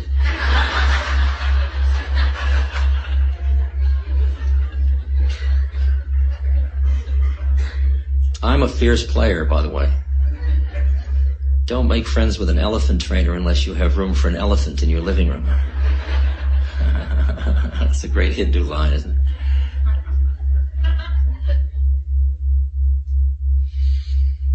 Are you looking for me? I am in the next seat. My shoulder is against yours. You will not find me in stupas, nor in Indian shrine rooms, nor in synagogues, nor in cathedrals, not in masses, nor kirtans, nor in legs winding around your neck, nor in eating nothing but vegetables. When you really look for me, you will see me instantly. You will find me in the tiniest hour of time. Kabir says, "Student, tell me, what is God?" God is the breath inside the breath. And so the predicament between the second and third planes that I'm asking you to consider is that the second has this intense yearning to merge back into the beloved. And as that merging occurs, the next surrender, the next death, if you will, it's not a ripping, it's just a movement into. There is the realization that God has been all of it all along. That final plane is something that includes everything, it excludes nothing. You could call that third plane, and we will for this weekend, awareness. Awareness. See, go back inside yourself, and you sit down so that the trauma of your ego story quiets down just a little bit. And then you begin to feel the awareness, the presence of soul, which is still you and unique. And you're seeing your life unfold. You're seeing your clingings, your shadows, your loves, your passions. You're seeing it all. You're mindfully bringing mindfulness to what is in incarnation. And if you keep going in and saying, but who's that? Who's that? Who am I? What is? Then even in Buddhist anatta, then even the sense of a separate entity turns out to just be more phenomena. You're even thinking of yourself as separate, finally dissolves. And you are indeed back where you started. It'd be one way of saying it, although that implies start and back and beginning and end. You've been there all along. That's the bizarre thing. The realization you've been here all the way along. It was like I had a dream and I awoke. Oh! The dream was that I was separate, even as a soul. And then that soul and its separateness all comes into awareness, but as phenomena. As phenomena. And at that moment, you start to appreciate. If you go inward, you begin to appreciate how awareness is awareness. It's not your awareness. It's not my awareness. It's nothing personal. And when you and I rest in awareness, that is the culmination of love. Because you're not even a breath apart. You are the breath within the breath. When people say, may peace be with you, peace cannot be with the ego, except like for the briefest second. Because the ego's made up of stuff that doesn't allow for it. The soul is still moving towards something. awareness is peace, and phenomena arise. I am a phenomenon in your consciousness at this moment. Just another moment. Just another moment. I guarantee you that within 10 hours this will be gone. And there'll be even the memory of it gone. It'll come back, but it'll be gone. You'll be so busy getting supper that just in cutting the beans, this moment will be gone. Where was it? Oh, I'll never forget this. I hope you will. Because awareness is in the moment. It's not in moldering butterflies of memories of awareness. It's in the moment. It's so bizarre, as we will see this weekend as we keep playing with this, how you can go through time into timelessness. You can go through becoming into being. You can go through meditation of planes of consciousness, of the witness and the deeper witness and the witness of the witness, and back in until there's just, and all of that keeps going in and out and in and out and in and out. And that's an interesting one. Does it ever be all in at the same moment? I don't really know that. Because the way we see manifestations is always from one plane or another. Like the other quote of Anandamayi Ma that I use are the words on one plane speaking about another plane. It's the finger pointing at the moon.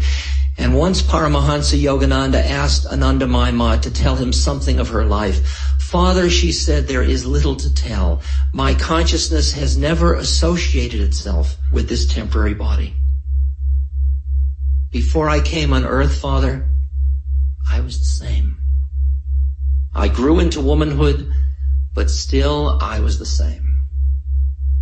When the family in which I had been born made arrangements to have this body married, I was the same.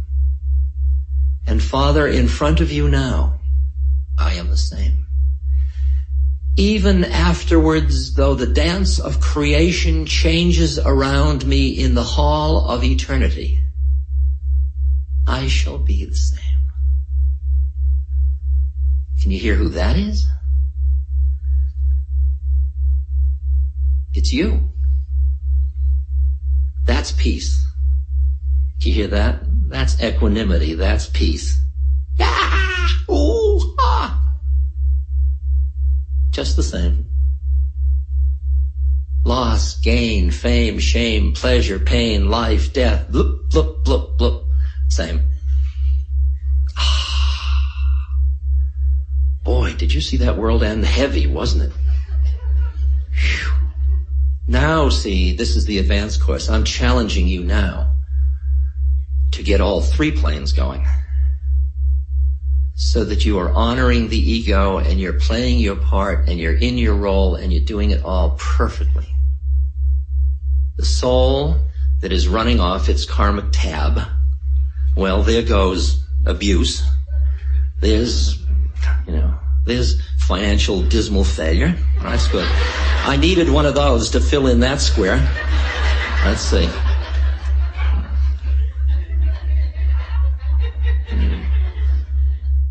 Comes a Republican administration. I need one of those.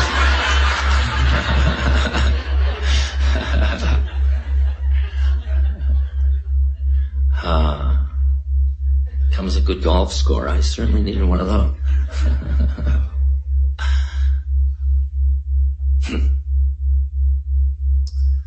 Soul's running off its karma. Interesting, fascinating. And then at the same moment, it's got the yearning, that yearning. But the other part of the soul's business is its relationship to the one. And for the one, there is the play of all this stuff going on within itself. It's all an internal matter.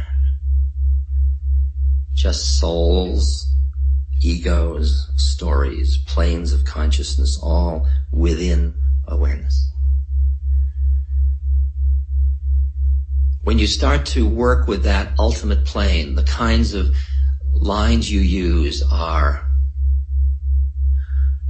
this 5-line stanza from a Tibetan woman. Don't prolong the past. That's your personal history, by the way. Don't invite the future. How do you know how it's going to come out? Don't alter your innate wakefulness. You don't have to do anything, just be. Don't fear appearances. Phenomena come up, including your actions. It's all phenomena. Nothing more than that. If you can imagine having a lover who unconditionally loves you, just the way you are.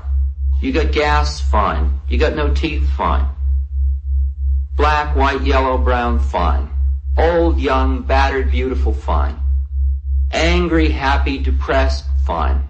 God's always here. Well, if your lover is always here and always got arms open and always wide open and receiving, what's stopping the process? Why aren't you home free? Well, apparently you're not home free because you're a conditional lover, while God's an unconditional lover. And you're saying to God, look, I can really only be with you if you will make it the way I want it.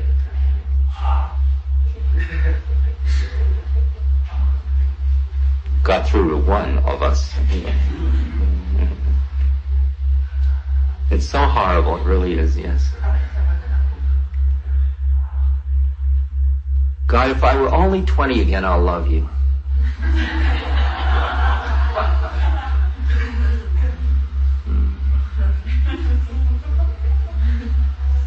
See, once you get into this particular love affair, and you see that the only thing that keeps you from beloved is your own head trips of who you think you are, and who you think you aren't, and how you think it is. A lot of stuff that meant a lot to you before stops meaning so much. I mean, I don't really care if I'm bald as a billiard ball. Because God loves me. I used to be so ashamed of all my sexual weirdities.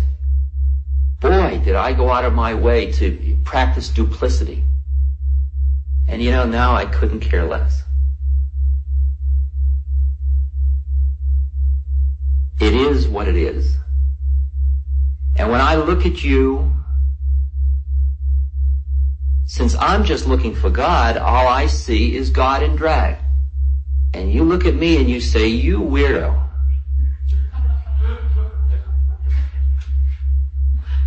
I say, oh no, God, you won't get me with that. I see through that one too. Because I'm not buying it. Because I am what I am, and you are what you are. What we're talking about here are very subtly varying techniques for working with where you're stuck. One of them is taking the stuckness and using it to see the way in which you are clinging. You just understand that once you feel any suffering at all, it's because you're clinging, and you know that in your head. Suffering, clinging. No clinging, no suffering. So that you get the minute you start to suffer, you look to see where you're clinging. And you understand that you're trying to cling, as Stephen pointed out, to stuff that is in form, and all form changes and passes away. And Christ makes it very clear, lay not up your treasures where moth and rust doth corrupt. And Buddha says all clinging is suffering. And there we have it. Everybody agrees.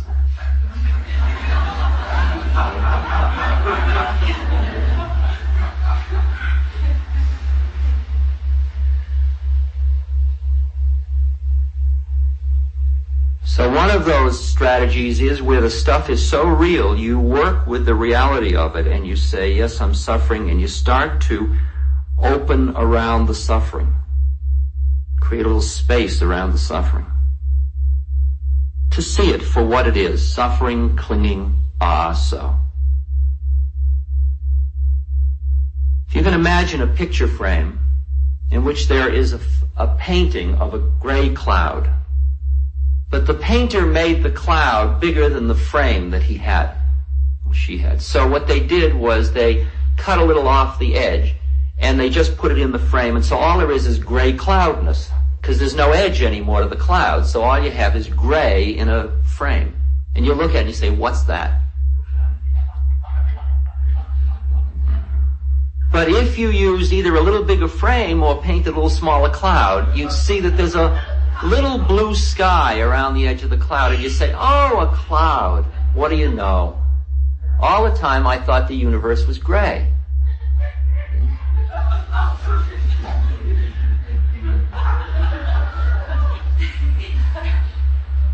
The cloud is the grief, the cloud is the self-pity, the cloud are the models, and that little blue sky becomes the space.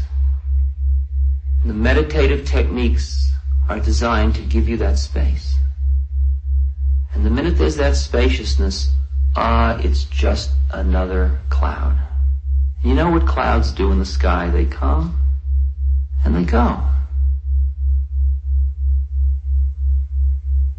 Every time I used to get high, I'd come down. Sort of the way of life. You go up, you come down.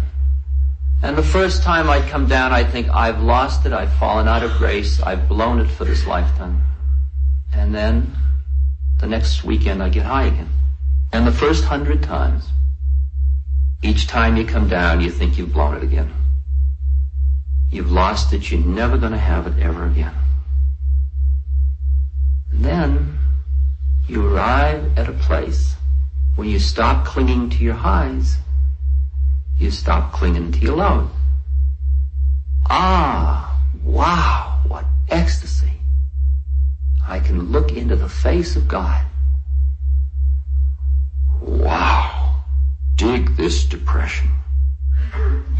Ooh, I have never seen a depression as bad as this. I don't think anybody could ever get out of this depression. There is a brand of cigarettes put out in India that many of us carried with us, just the box often. The brand is called Passing Show. It's all just passing show. Highs, lows, depressions. How real do you want it to be? One strategy is you work with it. Working with it is investing it with reality. The other strategy is you put your reality somewhere else and the whole business starts to turn into nothingness. You start to put your reality on your breath. You put your reality in your devotion to God. You put your reality in any of your yogic techniques. And all this other stuff starts to fall into perspective. See, the working with the grief has the pitfall. That is, which is a tantric technique. Working with the grief to get beyond the grief, we're going into it, has the pitfall that it's like a bottomless well and you may never get out of it because you keep feeding on it and feeding on it and feeding on it. I mean, if you thought you cried yesterday, nothing like if we go deeper how you could cry tomorrow. That's the pitfall of that strategy. The pitfall of the other strategy, of course I got grief, oh God. Of course I've got grief, breathing in, breathing out, is that you will push the stuff under prematurely and it will sit inside you like a festering sore, oozing horrible gases that will color everything in your life, always. Want a more ugly description of it, or is that one got you? Two exciting strategies. So what we are doing here, in our little mini sampling of life, is we climb into the stuff until it's real for us. So we start to air it a little bit, open up the vents and the safety valves and get some of the gas out and get the whole thing flowing again. And then we start to change our consciousness direction, and we're starting in the other techniques too. Because if you're really good at the game, you can keep both techniques going all at once. You get get closer to God, so baldness is less relevant. But you also don't make believe you got hair when you don't. And you don't make believe it's beautiful if you still think it's not beautiful. And in response to many of you, and many of me, who feel that our hearts aren't open enough, and that we can't afford to open our hearts because everything is going to die that we touch, because anything we open our hearts to is going to die, going to end up in a corruption. The most profound answer to that is you can't afford not to. It's as simple as that. And the minute you appreciate the way in which suffering awakens, I guarded myself for a long time, and I could guard myself by being in this role. And then I couldn't afford it any longer. And I opened up and I fell in love. Most romantic sense. Me, romantic, wow. And I couldn't have it the way I wanted it. And I suffered. And I cried and I raged and I was so miserable. And at the same moment, something in me was saying, you're alive. It's happening. Good. Sit with it. I tried to manipulate the universe to get it just the way I wanted it, and I couldn't do it. And I don't understate how it hurt. And when you don't get what you want, which is what happens when someone dies you love, when a lover leaves you, when some model you've had isn't functional, I don't say there will not be grief, and there will not be mourning for your loss. And I warn you against prematurely pushing that underground. Allow plenty of time for grief. I tried very quickly to smile and say, oh, it's perfectly okay, it didn't hurt me, oh, I'm fine, because that's who I thought I was supposed to be. But it did hurt, and it kept hurting for a long time. And I had to give it plenty of space. And it's not too small. A lot of people come to me after 6 or 8 months when they've lost a loved one, and they say, I don't understand, I can't get my life going again. I said, you haven't even begun yet. Allow yourself at least 2 years to grieve. Go grieve some more. And then there comes a period where you've just gone through enough, and the space starts to, that little blue sky starts to develop, and if you have a meditative awareness, or just that appreciation, you start to identify with the blue sky instead of the cloud. You flicker it first, and then you start to release. And often in the release there is a closing of the heart because you don't want to get hurt again. And you've got to allow that. That's still a part of the grief reaction. And a lot of you are still holding on to grief from previous hurts. And then comes the time when you start to realize you'd rather be vulnerable and be hurt than be living dead in the dead sense, not in the living sense. And you can't afford it, and you start to open again, and the whole cycle starts again. Until finally, you start to fall in love with love. You start to fall in love with truth. You start to fall in love with that of which form is but a reflection. You start to fall in love with God. You start to fall into love, into yourself. And then there is no coming and there is no going. And then you are on the way to merging with your beloved, and that's, to me, what the game is about. And then dying and living are just dying and living. It says before Satori, there are rivers and mountains. In the Satori, there are no rivers and there are no mountains. And after the Satori, there are rivers and mountains, something like that. Well, before Satori, there's dying. And there's being born. In the Satori, you're in the formless, there's nothing. And then you finish the cycle, and there is dying and there's being born. But it's all so different. It's just so. And there's finally a place where you can say so with the simplicity of so, without the psychological overlay of, when I say so, does it mean I'm too cold? Does it mean I don't have enough compassion? you can just say, so. There's a statue of the Buddha that has the mouth has a little turned up smile at the corner of the lips. And it's called the Buddha with the smile of unbearable compassion. The smile of unbearable compassion. Sounds like a contradiction in terms. What does he know that we could reflect about? Because most of us, when we come to suffering, when we face suffering, if we can, the first thing is we have to react immediately. Because we have to change it. That's the first natural, spontaneous reaction, and fed by our psychological ego. Because the recognition of suffering is a threat to the stability of the ego. So that when you look at it, you want to either push it away, which is all of the defense mechanisms, all of the denial, which you rationalize it. Like you can push it away by going up in levels of consciousness. You can go up to the plane where you're looking out and you see it all as karma. Somebody falls down in front of you and you say, karma. And you save that child, karma. And that's really pushing it away. You can feel it. You can feel the coldness of it. And you can feel how cut off a person who would say that must be. When they use the spiritual label in order to push away the pain of the situation. And another one we all use is pity, which is a way of pushing people away too. Oh, isn't that terrible?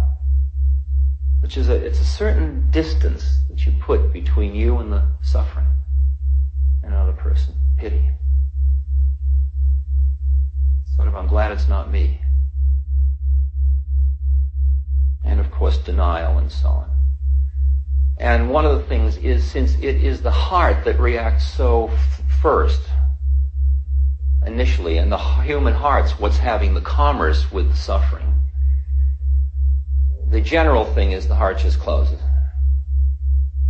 You just freeze. You just go dead. You go cold. You go icy. You don't know what to do. Because you feel impotent to do anything in the face of immense suffering. And you develop not only spiritual up-level intellectual defenses, but you develop just other intellectual defenses like cynicism, which is a way of getting into your intellect and pushing and putting distance between you and that which is threatening to you. The other strategy for people that experience the suffering is move towards it to change it. I gotta do something about it. And a lot of you are feeling, I gotta do something about things because there's so much pain and suffering. But since no matter what you do, there's going to be more, you can never do enough. You will never have the satisfaction of having eliminated suffering, which we'll see why in a moment. So that as long as you are at all attached to getting rid of the suffering before you can stop doing, you will just do and do and do and do. And if you don't watch out, your identification with being the doer will finally burn you out. You'll just get exhausted from trying so hard. And you will get frustrated, and frustration leads to aggression, so you'll end up being angry at yourself and at the whole system. And you get depressed. And so what are you contributing then? Now, if you can hear the edge of it, any reaction you have to the suffering in which you're identified with the reactivity is reinforcing the plane of reality in which suffering is real. Let me come at that much slower. I just wanted to say it out front before I forget it.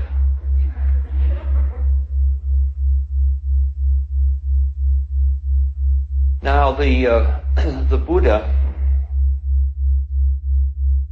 it was said that at night, in the early watches of the night, the Buddha would look out over the entire Buddha fields and see all the suffering And then he'd see who was ready, whose veil was very thin, who was ready to awaken out of the illusion that creates the suffering. And anybody that has done sadhana of any kind, spiritual practice, realizes that what ultimately has to be done is that you have got to break in between the perception of the suffering and the reaction to the suffering, and bring into it some mindfulness. So that the first thing you do is start to break in there by just sitting with the suffering. Not do anything about it, just sit with it first. Until you can be with suffering. Till you don't have to push it away so hard.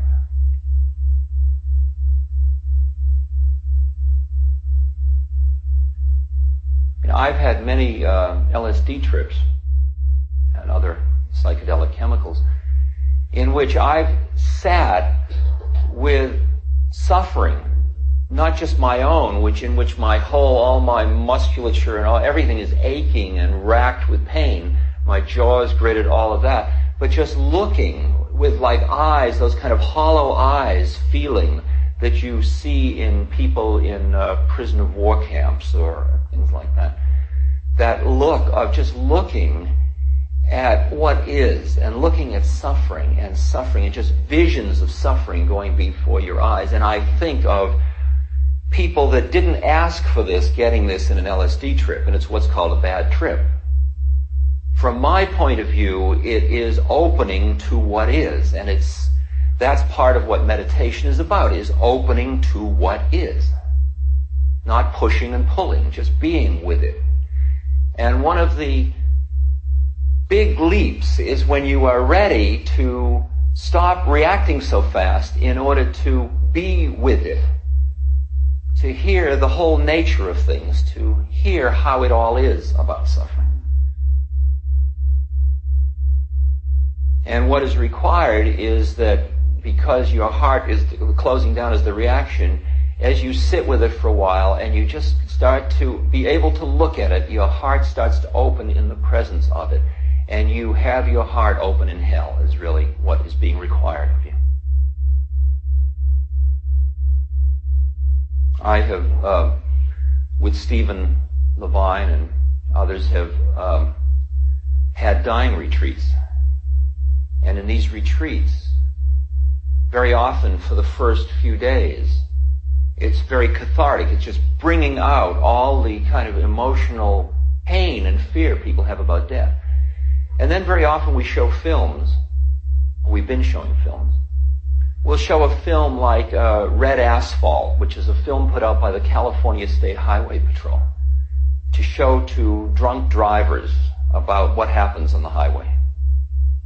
And it's heads sticking through windows and decapitated and smashed bodies. And it's police photography. It's not cleaning up the act. And people look at it and they immediately react. It's, turn away, steel themselves, and we look at it. And then we start a meditation, bring the awareness to the breath. Just be with what is. Hear the rain outside, see the lights, see my body up here. Just be with what is. And then we've got somebody being with what is quietly. We run the film again, silently, with a meditative soundtrack. Just be with what is. Because part of the secret of compassion is being able to embrace darkness into light. It's being able to embrace suffering into yourself. It's being able to acknowledge and allow. And then the impeccable warrior hears what to do about it. But the first step is slowing down, and when you're too righteous, you can't even slow down. How can I even consider allowing this? I've got to do something about it. Can you hear that little place in there? It's a very interesting one. It's really the one that the social action groups are having to deal with right now in terms of their own growth. When the Buddhist sat and looked at the nature of suffering,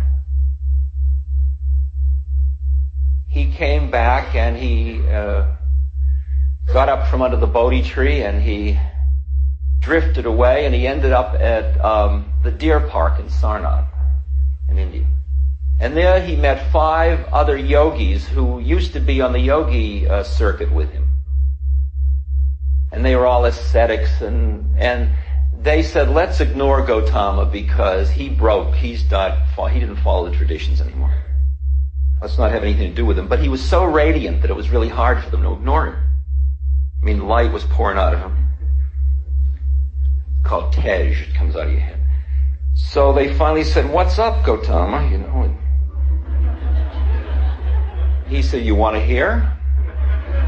And they sort of were going to begrudgingly listen. So they sat down and he delivered his first sermon in the deer park at Sarnath. And his first sermon consisted simply of the 4 Noble Truths, which have come to be called the 4 Noble Truths by Buddhists, not by Christians. And the first noble truth is, there is suffering.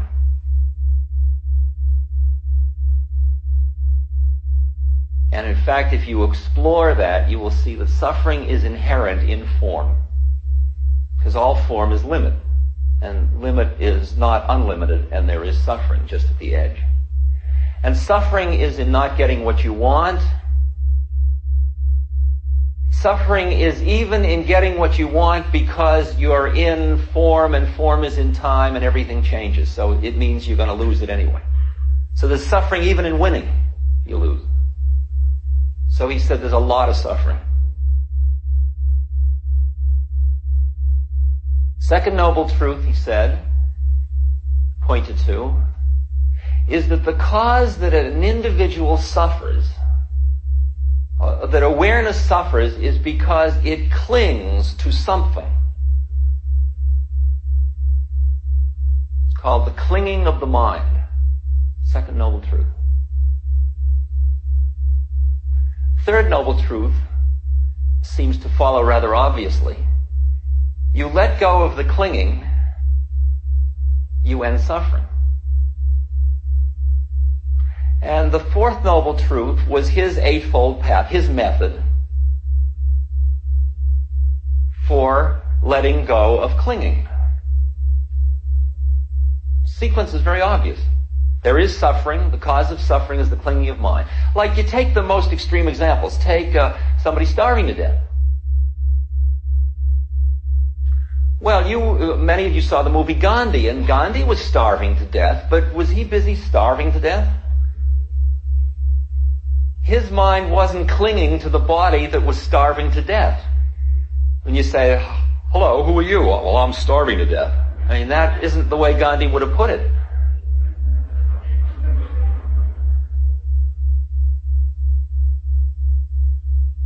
So there you have one of the most extreme example.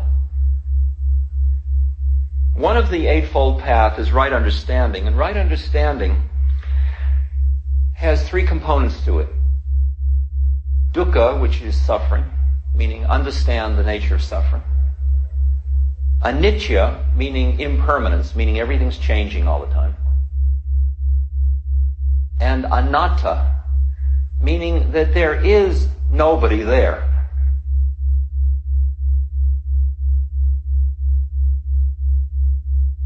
And that understanding frees you from suffering. It's as simple as this. As long as you think you're somebody, you're going to suffer. Somebody suffers. And nobody doesn't suffer. But somebody suffers. The question is, what is it like to be nobody? Would you do anything as nobody? Don't you need to be somebody to do something?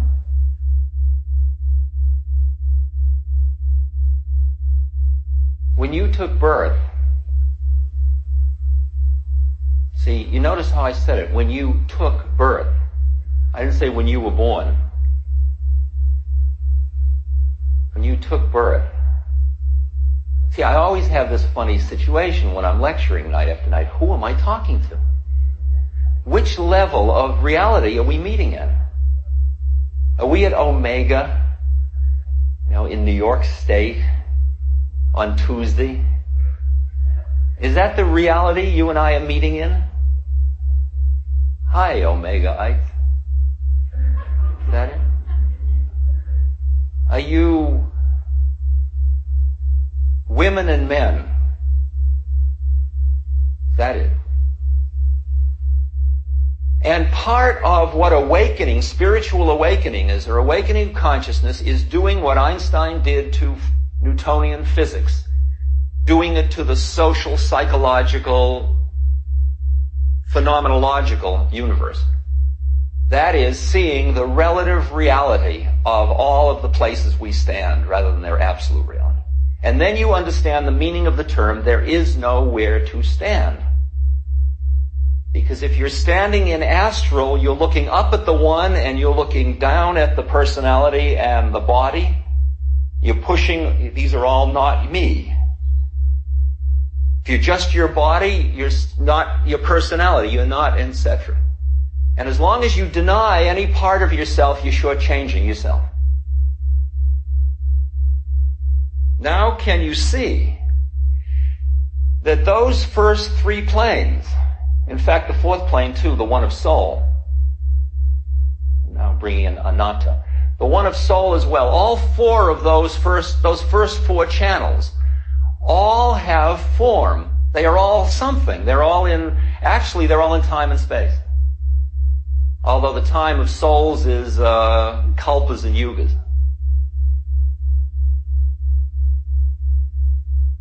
And you remember Buddha's second noble truth. The cause of suffering is clinging. Clinging to what? Clinging to form, clinging with the mind, clinging to anything, any identity, any sense of who you are, any answer, who are you, anyone you give that you believe is real in the sense of absolutely real. Therein lies suffering. First, because it all changes all the time, and it will go away. I am Ozymandias, look on my works, ye mighty in despair. Nothing more remains.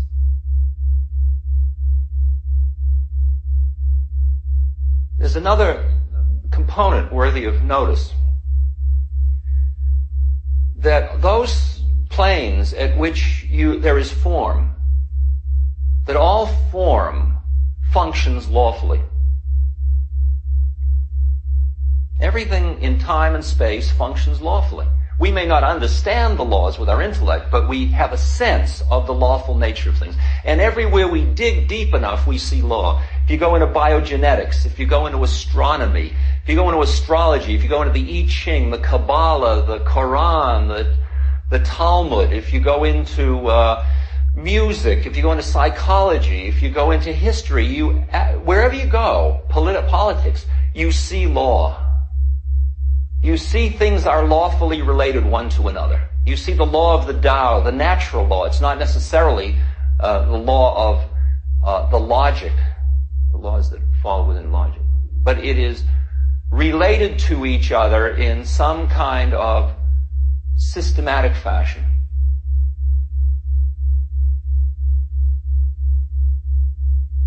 Now you can see the predicament that if you are identified with anything that is in form, you are therefore an unfolding lawful event. I mean, I am in a 1931 model,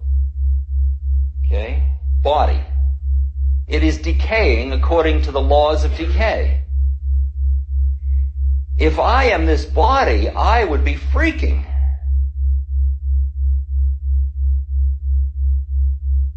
If you identify with any form, you are experiencing in some level of your emotional makeup being a victim of circumstance.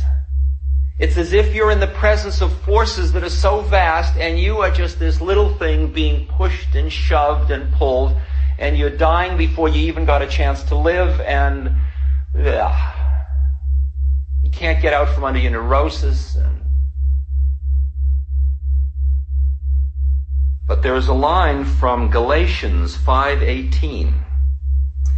It says, if you are led of the Spirit, you are not under the law. If you are led of the Spirit, you are not under the law. It means that when you get up into those higher channels, there is part of who you are that is equally as real as all the rest of it that is not in form. But how are you going to conceive of it? Because any conception you have of it is form, is reductionistic. You see your predicament? Your thinking mind cannot acknowledge within itself who you are. Or put it another way, you aren't who you thought you were. Or you aren't who you think you are. You exist behind form. Now form, for things to come into form in the beginning, you start with yin and yang and yub and yum and positive and negative and dark and light and all the polarities. Good and evil, for example. That's an interesting one. We're talking now about being behind form, meaning there is a part of your being that has nothing to do with good and evil.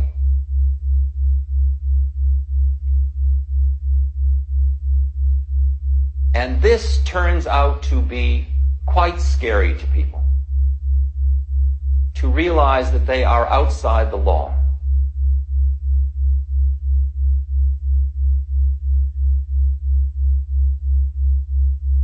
And to realize that you are beyond all of the conventional curbs and motives and fears and hopes and desires. It's very, very scary. This is what the journey, the spiritual journey, has inherent within it, is facing a lot of this fear of not being able to have the security of the 10 Commandments up there, and if you do bad, somebody's going to knock you dead. Either the 10 Commandments and the Yama and the Shila and all the different purification criteria of each method, of each program, have to have a validity that comes as you look into form from the formless, or forget them.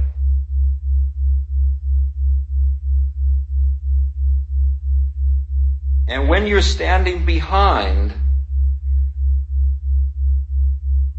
now if I look at you, and I realize the absurdity of saying, if I look at you,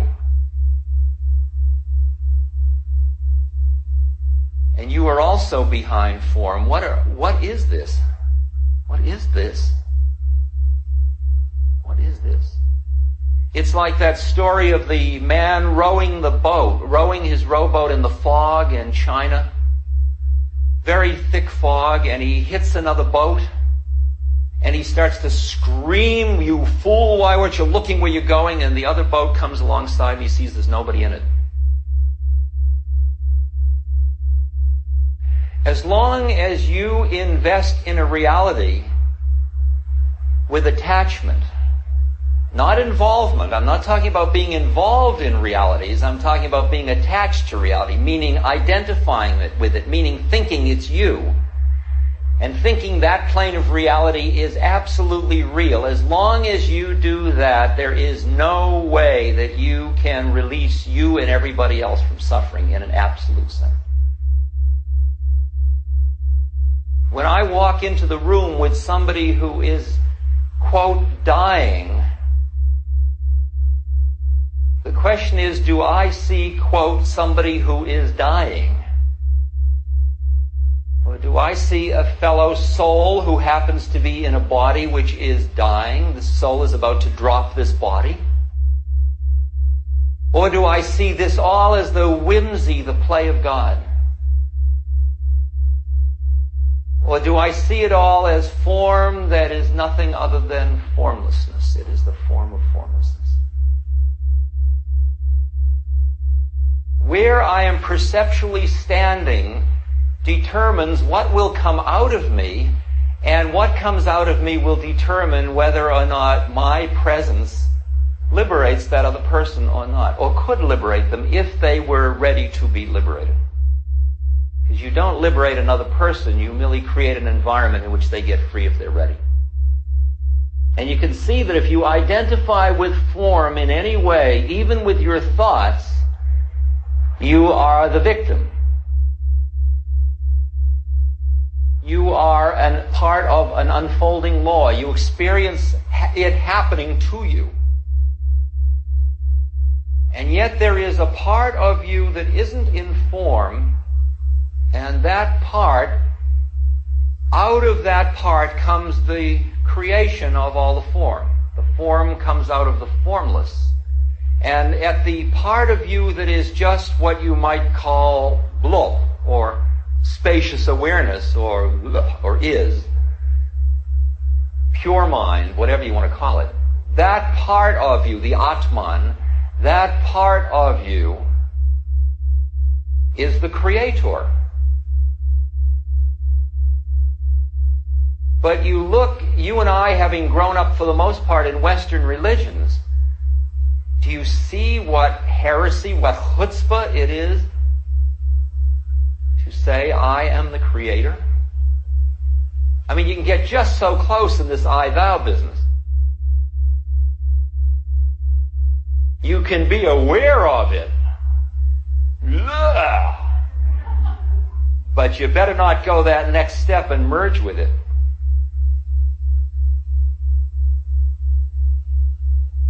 But that is the only part of your being which really is free to create. Only the part that is not in form is not in law, and only the part that is not in form and not in law is free, and only the part that is free can truly create. All the rest of it is merely lawfully unfolding.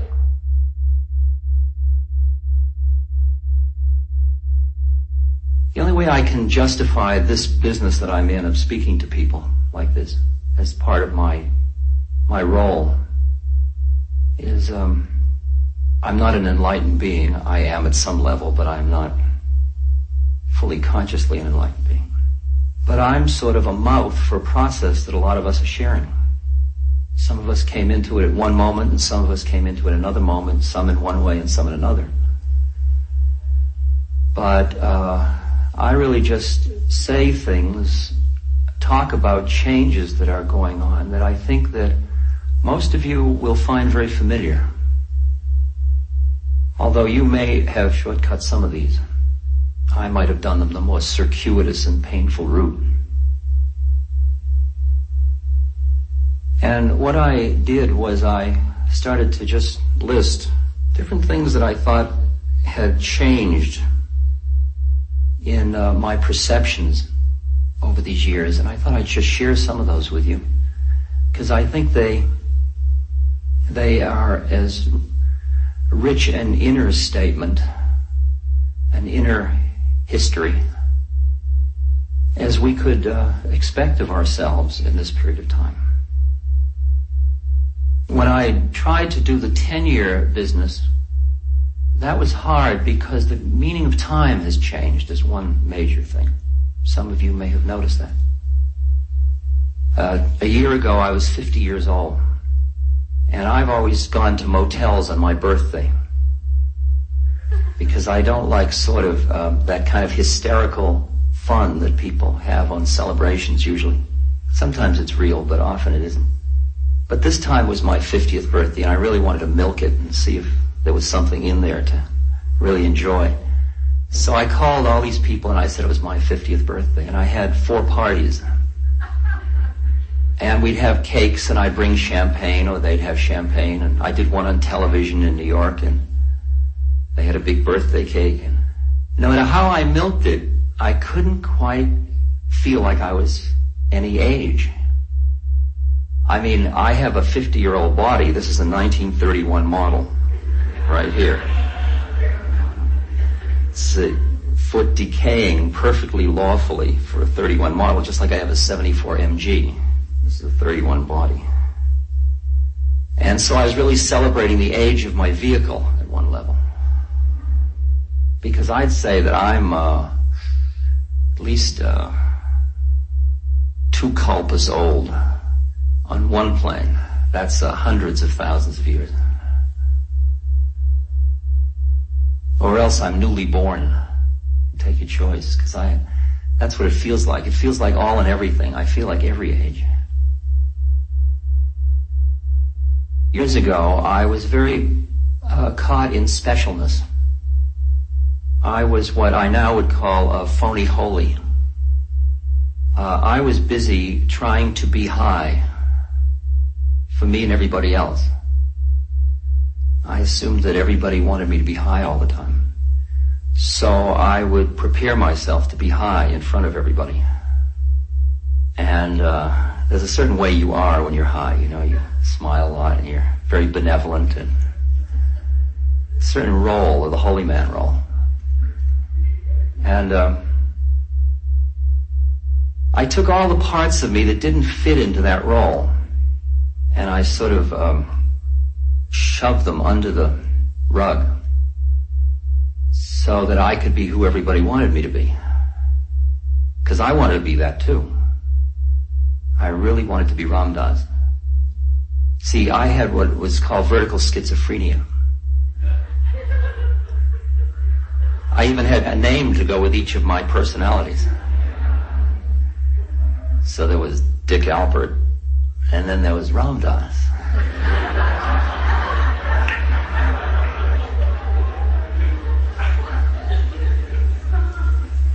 And Ram Dass would sit in front of a group of people and look out and just loved everybody and wanted nothing. And Dick Alpert was counting the house.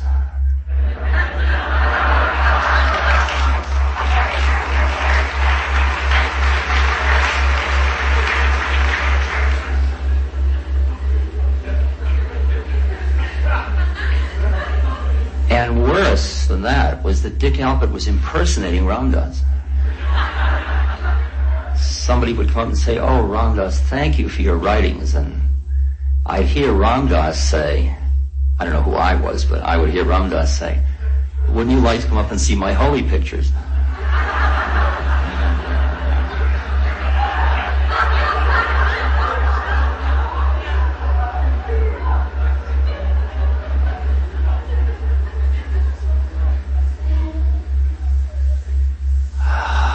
Well, that may seem funny to you,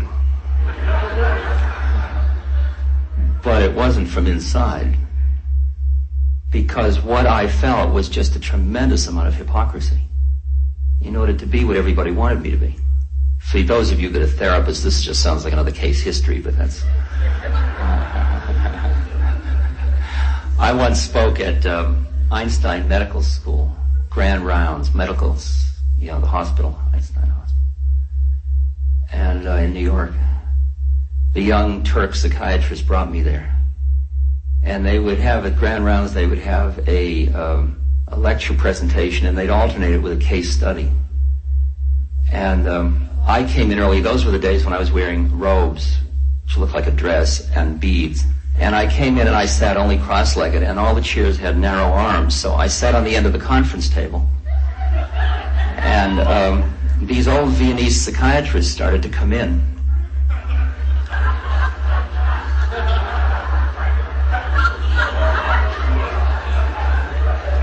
And they, of course, concluded that they had read the schedule wrong.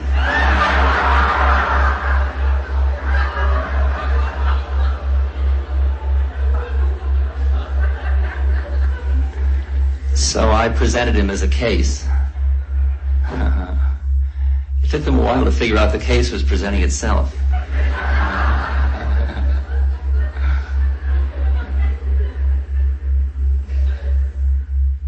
Well, you see, what had happened was that the spiritual identity played right into my hands psychologically. Because psychologically, there were whole parts of my being that I was afraid of and that I didn't accept. And here I had a justification for getting rid of them by becoming holy.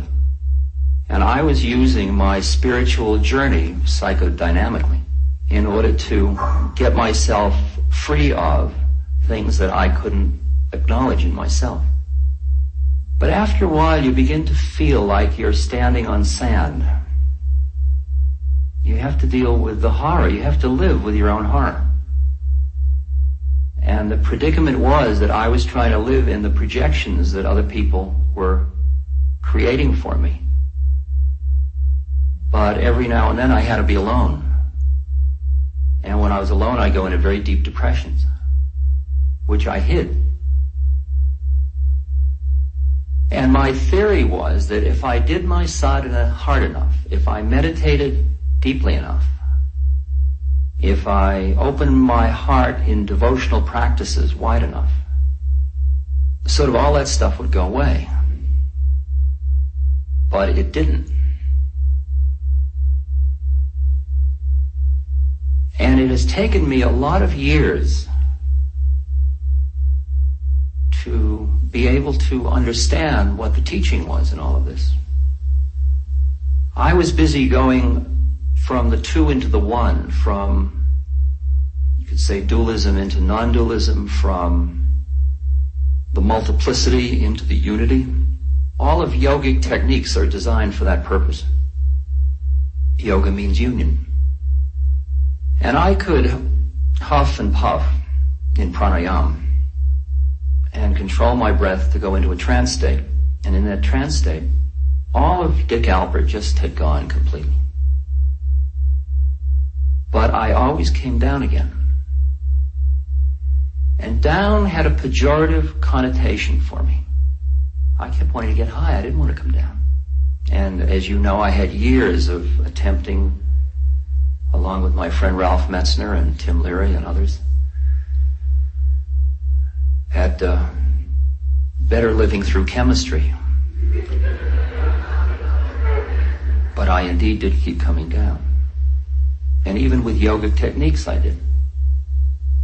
Now, in the course of the years, I've developed a lot of very strange friends. And one of them is a being named Emmanuel.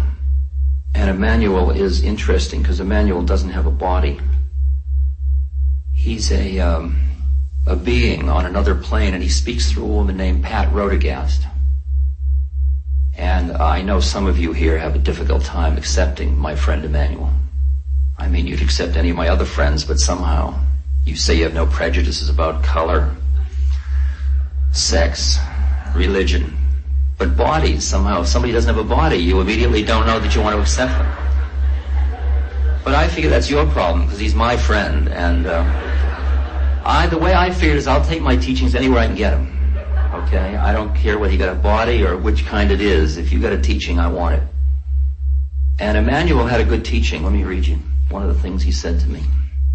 He said, "You are here because you chose to be here, because this is a learning place.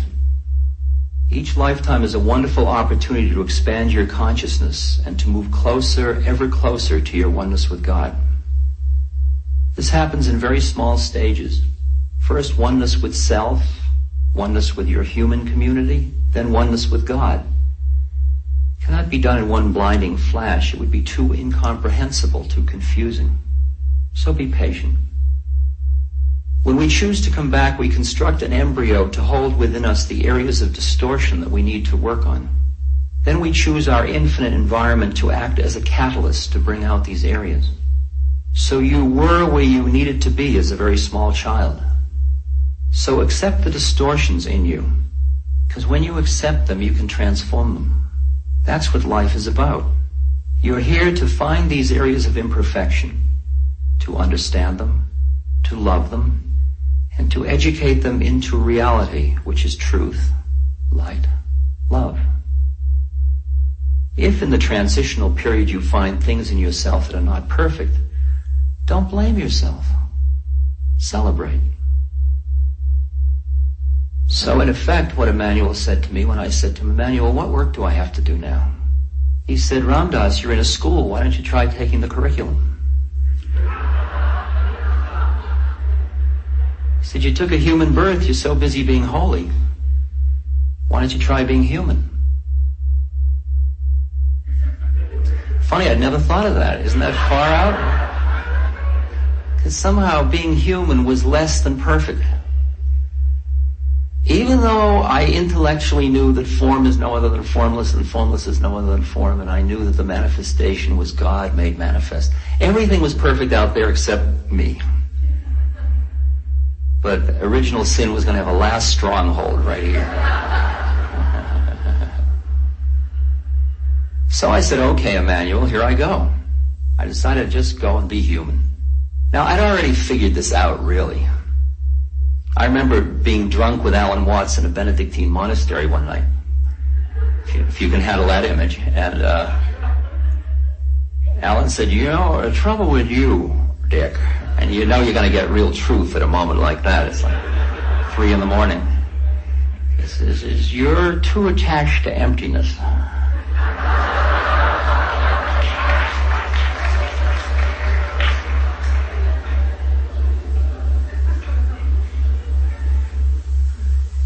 So with Alan and Emmanuel looking over my shoulder, I had already figured out that as long as I pushed anything in the universe away, I wasn't going to be free.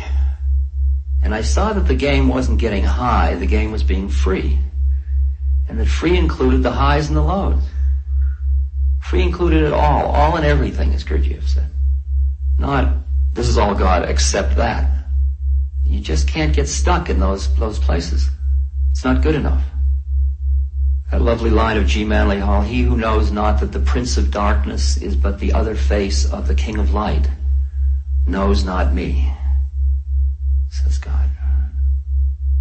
And if you're going to aim towards one, you can't get stuck along the way at two. Emmanuel said, if you want to be free, you're going to have to embrace original sin. You're going to have to incorporate the darkness into your light. Now, because I had sort of steeped myself in a Hindu tradition of renunciation, which could produce liberated beings, but more often produces horny celibates.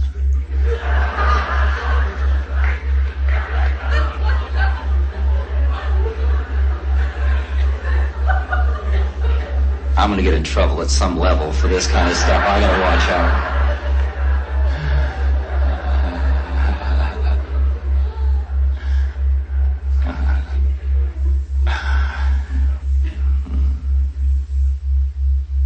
I found that when in so many years, I had pushed away so much part of my personality, because I just kept denigrating the personality and saying, look, it's all, I called it body and fender repair work therapy. And I just had this feeling that somehow I looked and I said, in those days I said, look at all the great saints, they're all as neurotic as anybody else. It's just that it's kind of irrelevant.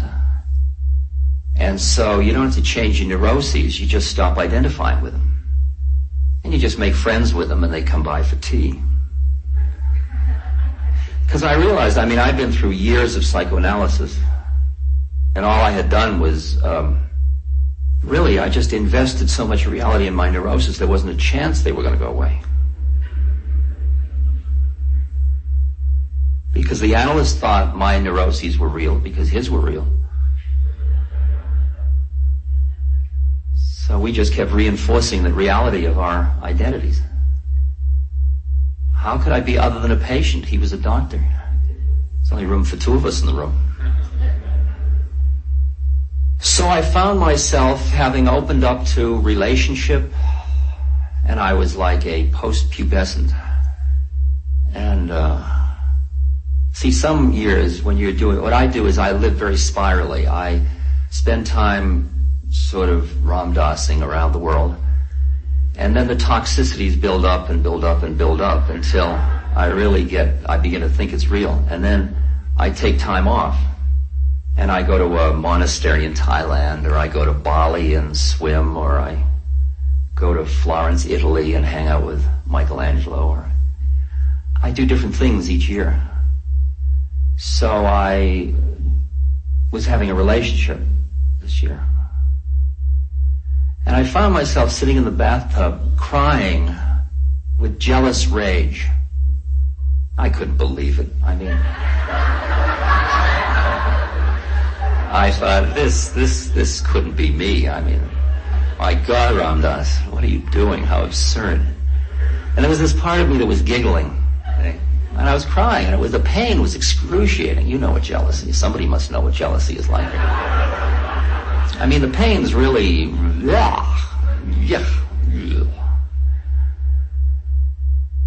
Now, there's a tricky point right here of what's happened with me, because, see if I can get this across. There's a thing called non-attachment, and then there's a psychodynamic called dissociation. And one often masquerades as the other, you see. So I was busy being non-attached. I'd say, there's depression. Ha, ha, ha, ha. See? Now that looked like non-attachment, but actually you know that it was dissociation. And that was the first part. That was when I used to be phony about my personality.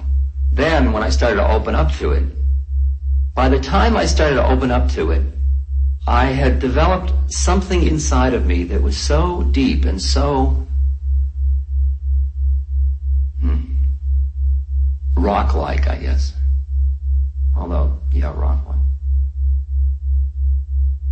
On the way, you develop a thing called the witness. Like Uspensky in Search of the Miraculous, describing becoming self-remembering. Uspensky is walking down the street. Uspensky is turning left. Uspensky is and then Uspensky saw his tobacconist, and he remembered he needed tobacco, and 2 days later he remembered he was doing the experiment. Oh, I need tobacco. That was the end of the experiment. That's witnessing, and you can do that up to a certain point, but then the witness is just another part of your ego, really. It's just a part looking at the other part. And finally, you witness the witness, and that's a kind of a meditative technique you turn in on yourself. And behind all that, there's just a place. You can't even call it a place. It's just like sky. It just develops this kind of a context, a frame of reference of isness. It doesn't have any quality to it. You can't say it's happy or sad or watchful, or it's not looking, but it's seeing. It just is. It's the Tao. It's the way. And there I was. What happened now when I was open to my personality stuff, really open to it with the full blast of it, I was no longer holding on to that space, but it was still there. It was there in a different way, though. It wasn't there to push away the pain. It was there along with the pain. Is that coming through? Can you hear what I'm talking about at all? Something that is still really coming out more clearly to me was that the movement from knowing the world through conceptual structures and knowing it another way, which we could use, the Western word we often use is intuitively.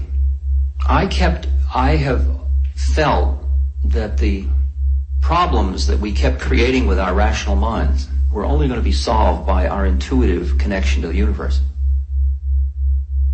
And I kept looking for intuitive training to connect with that deeper and deeper part of my being that just knows.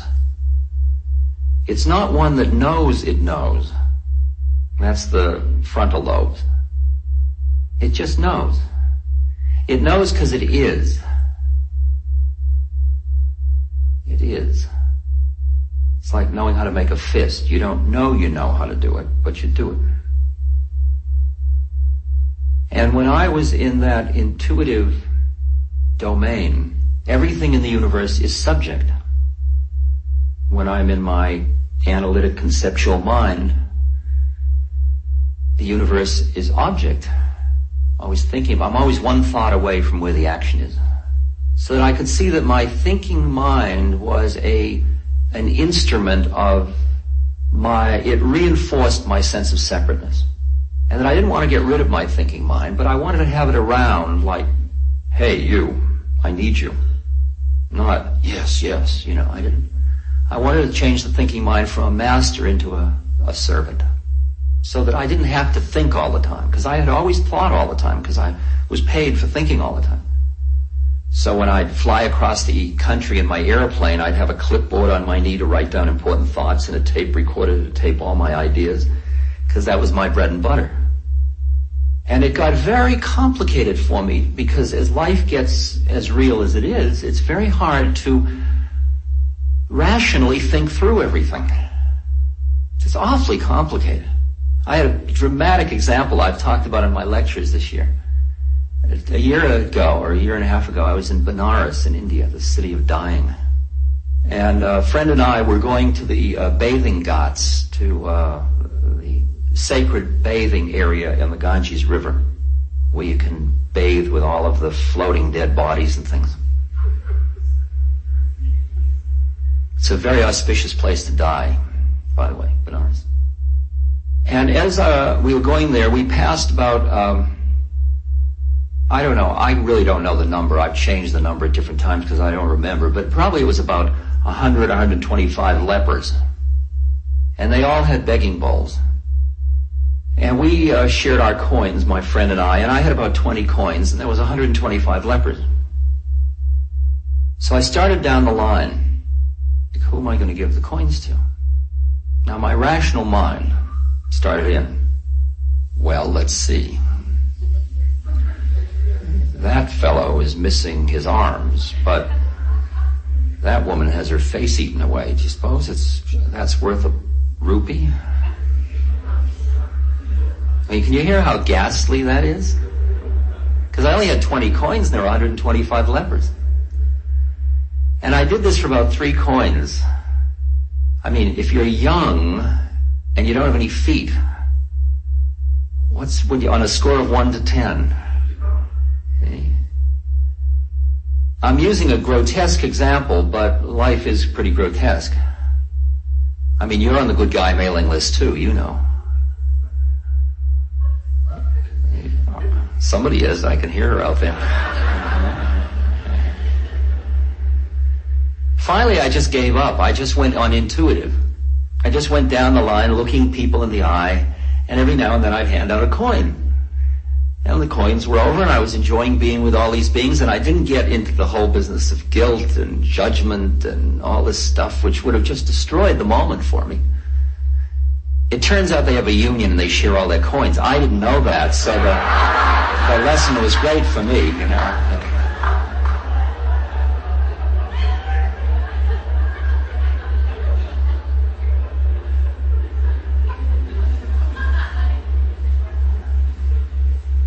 And so I have been sort of really opening to my intuitive way of doing things. So I just respond much more whimsically without any reason for doing it particularly. Sure, I'll do that. No, I won't do that. Why? I don't know. Well, shouldn't you? No. If you can stand that original confrontation, you mean you're not being rational? No.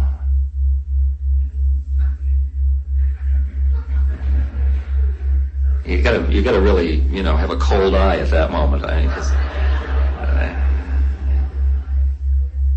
You mean you trust, but don't you know what you're full of? Yeah, but behind that, I know. But you know you know? No. And you still trust? Yes. Oh, I don't know. I mean, you recognize this dialogue. It's a dialogue you have with yourself, actually. And it gets extraordinarily exciting when you just say, well, here we go. I'm going intuition. But the problem that I ran into for some years was that the doorway to the intuition is through the human heart. And I was trying to leap into cosmic love without dealing with emotionality, because emotionality was a little too human for me. And what I experienced was that there was, see how I can say this, that I had used pushing away my humanity to embrace my divinity. And And then I wanted to be intuitive, but the intuition, the impeccable warrior intuitive action has to come from a blending of humanity and divinity.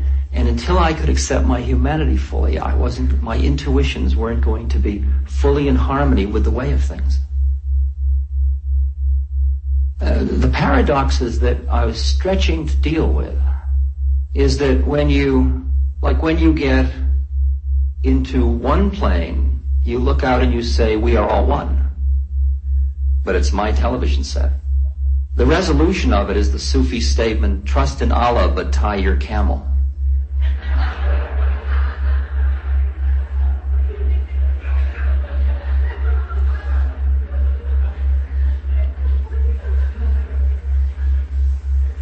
When I went into my 6th chakra, everything looked absolutely perfect to me. I could look at anything. I could look at suffering and see the way in which it was graced. I could see death as grace. It was a place that was so clear, but with that clarity there was no warmth. It was the kind of clarity that if somebody falls down in front of you, you say, karma.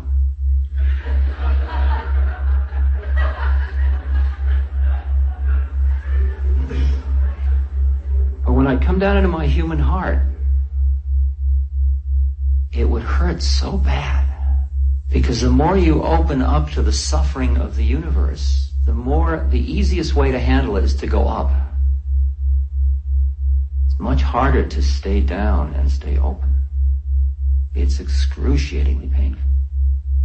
And I began to feel that what my freedom was going to lie in was the creative tension of being able to see simultaneously the perfection and also to experience the pain. To see that there was nothing to do and to work as hard as I could to relieve suffering. To see it was all a dream and still live within the reality of it. That creative tension. And I felt that the place that I had to work finally, and I have to work, and I am working, is to get the fullness of the human heart. And I begin to feel like a character in The Wizard of Oz that has a tin heart. Because I saw human beings getting so lost in their emotionality that I just kept going up in order to, and embracing the kind of clear, crisp perceptions of the universe.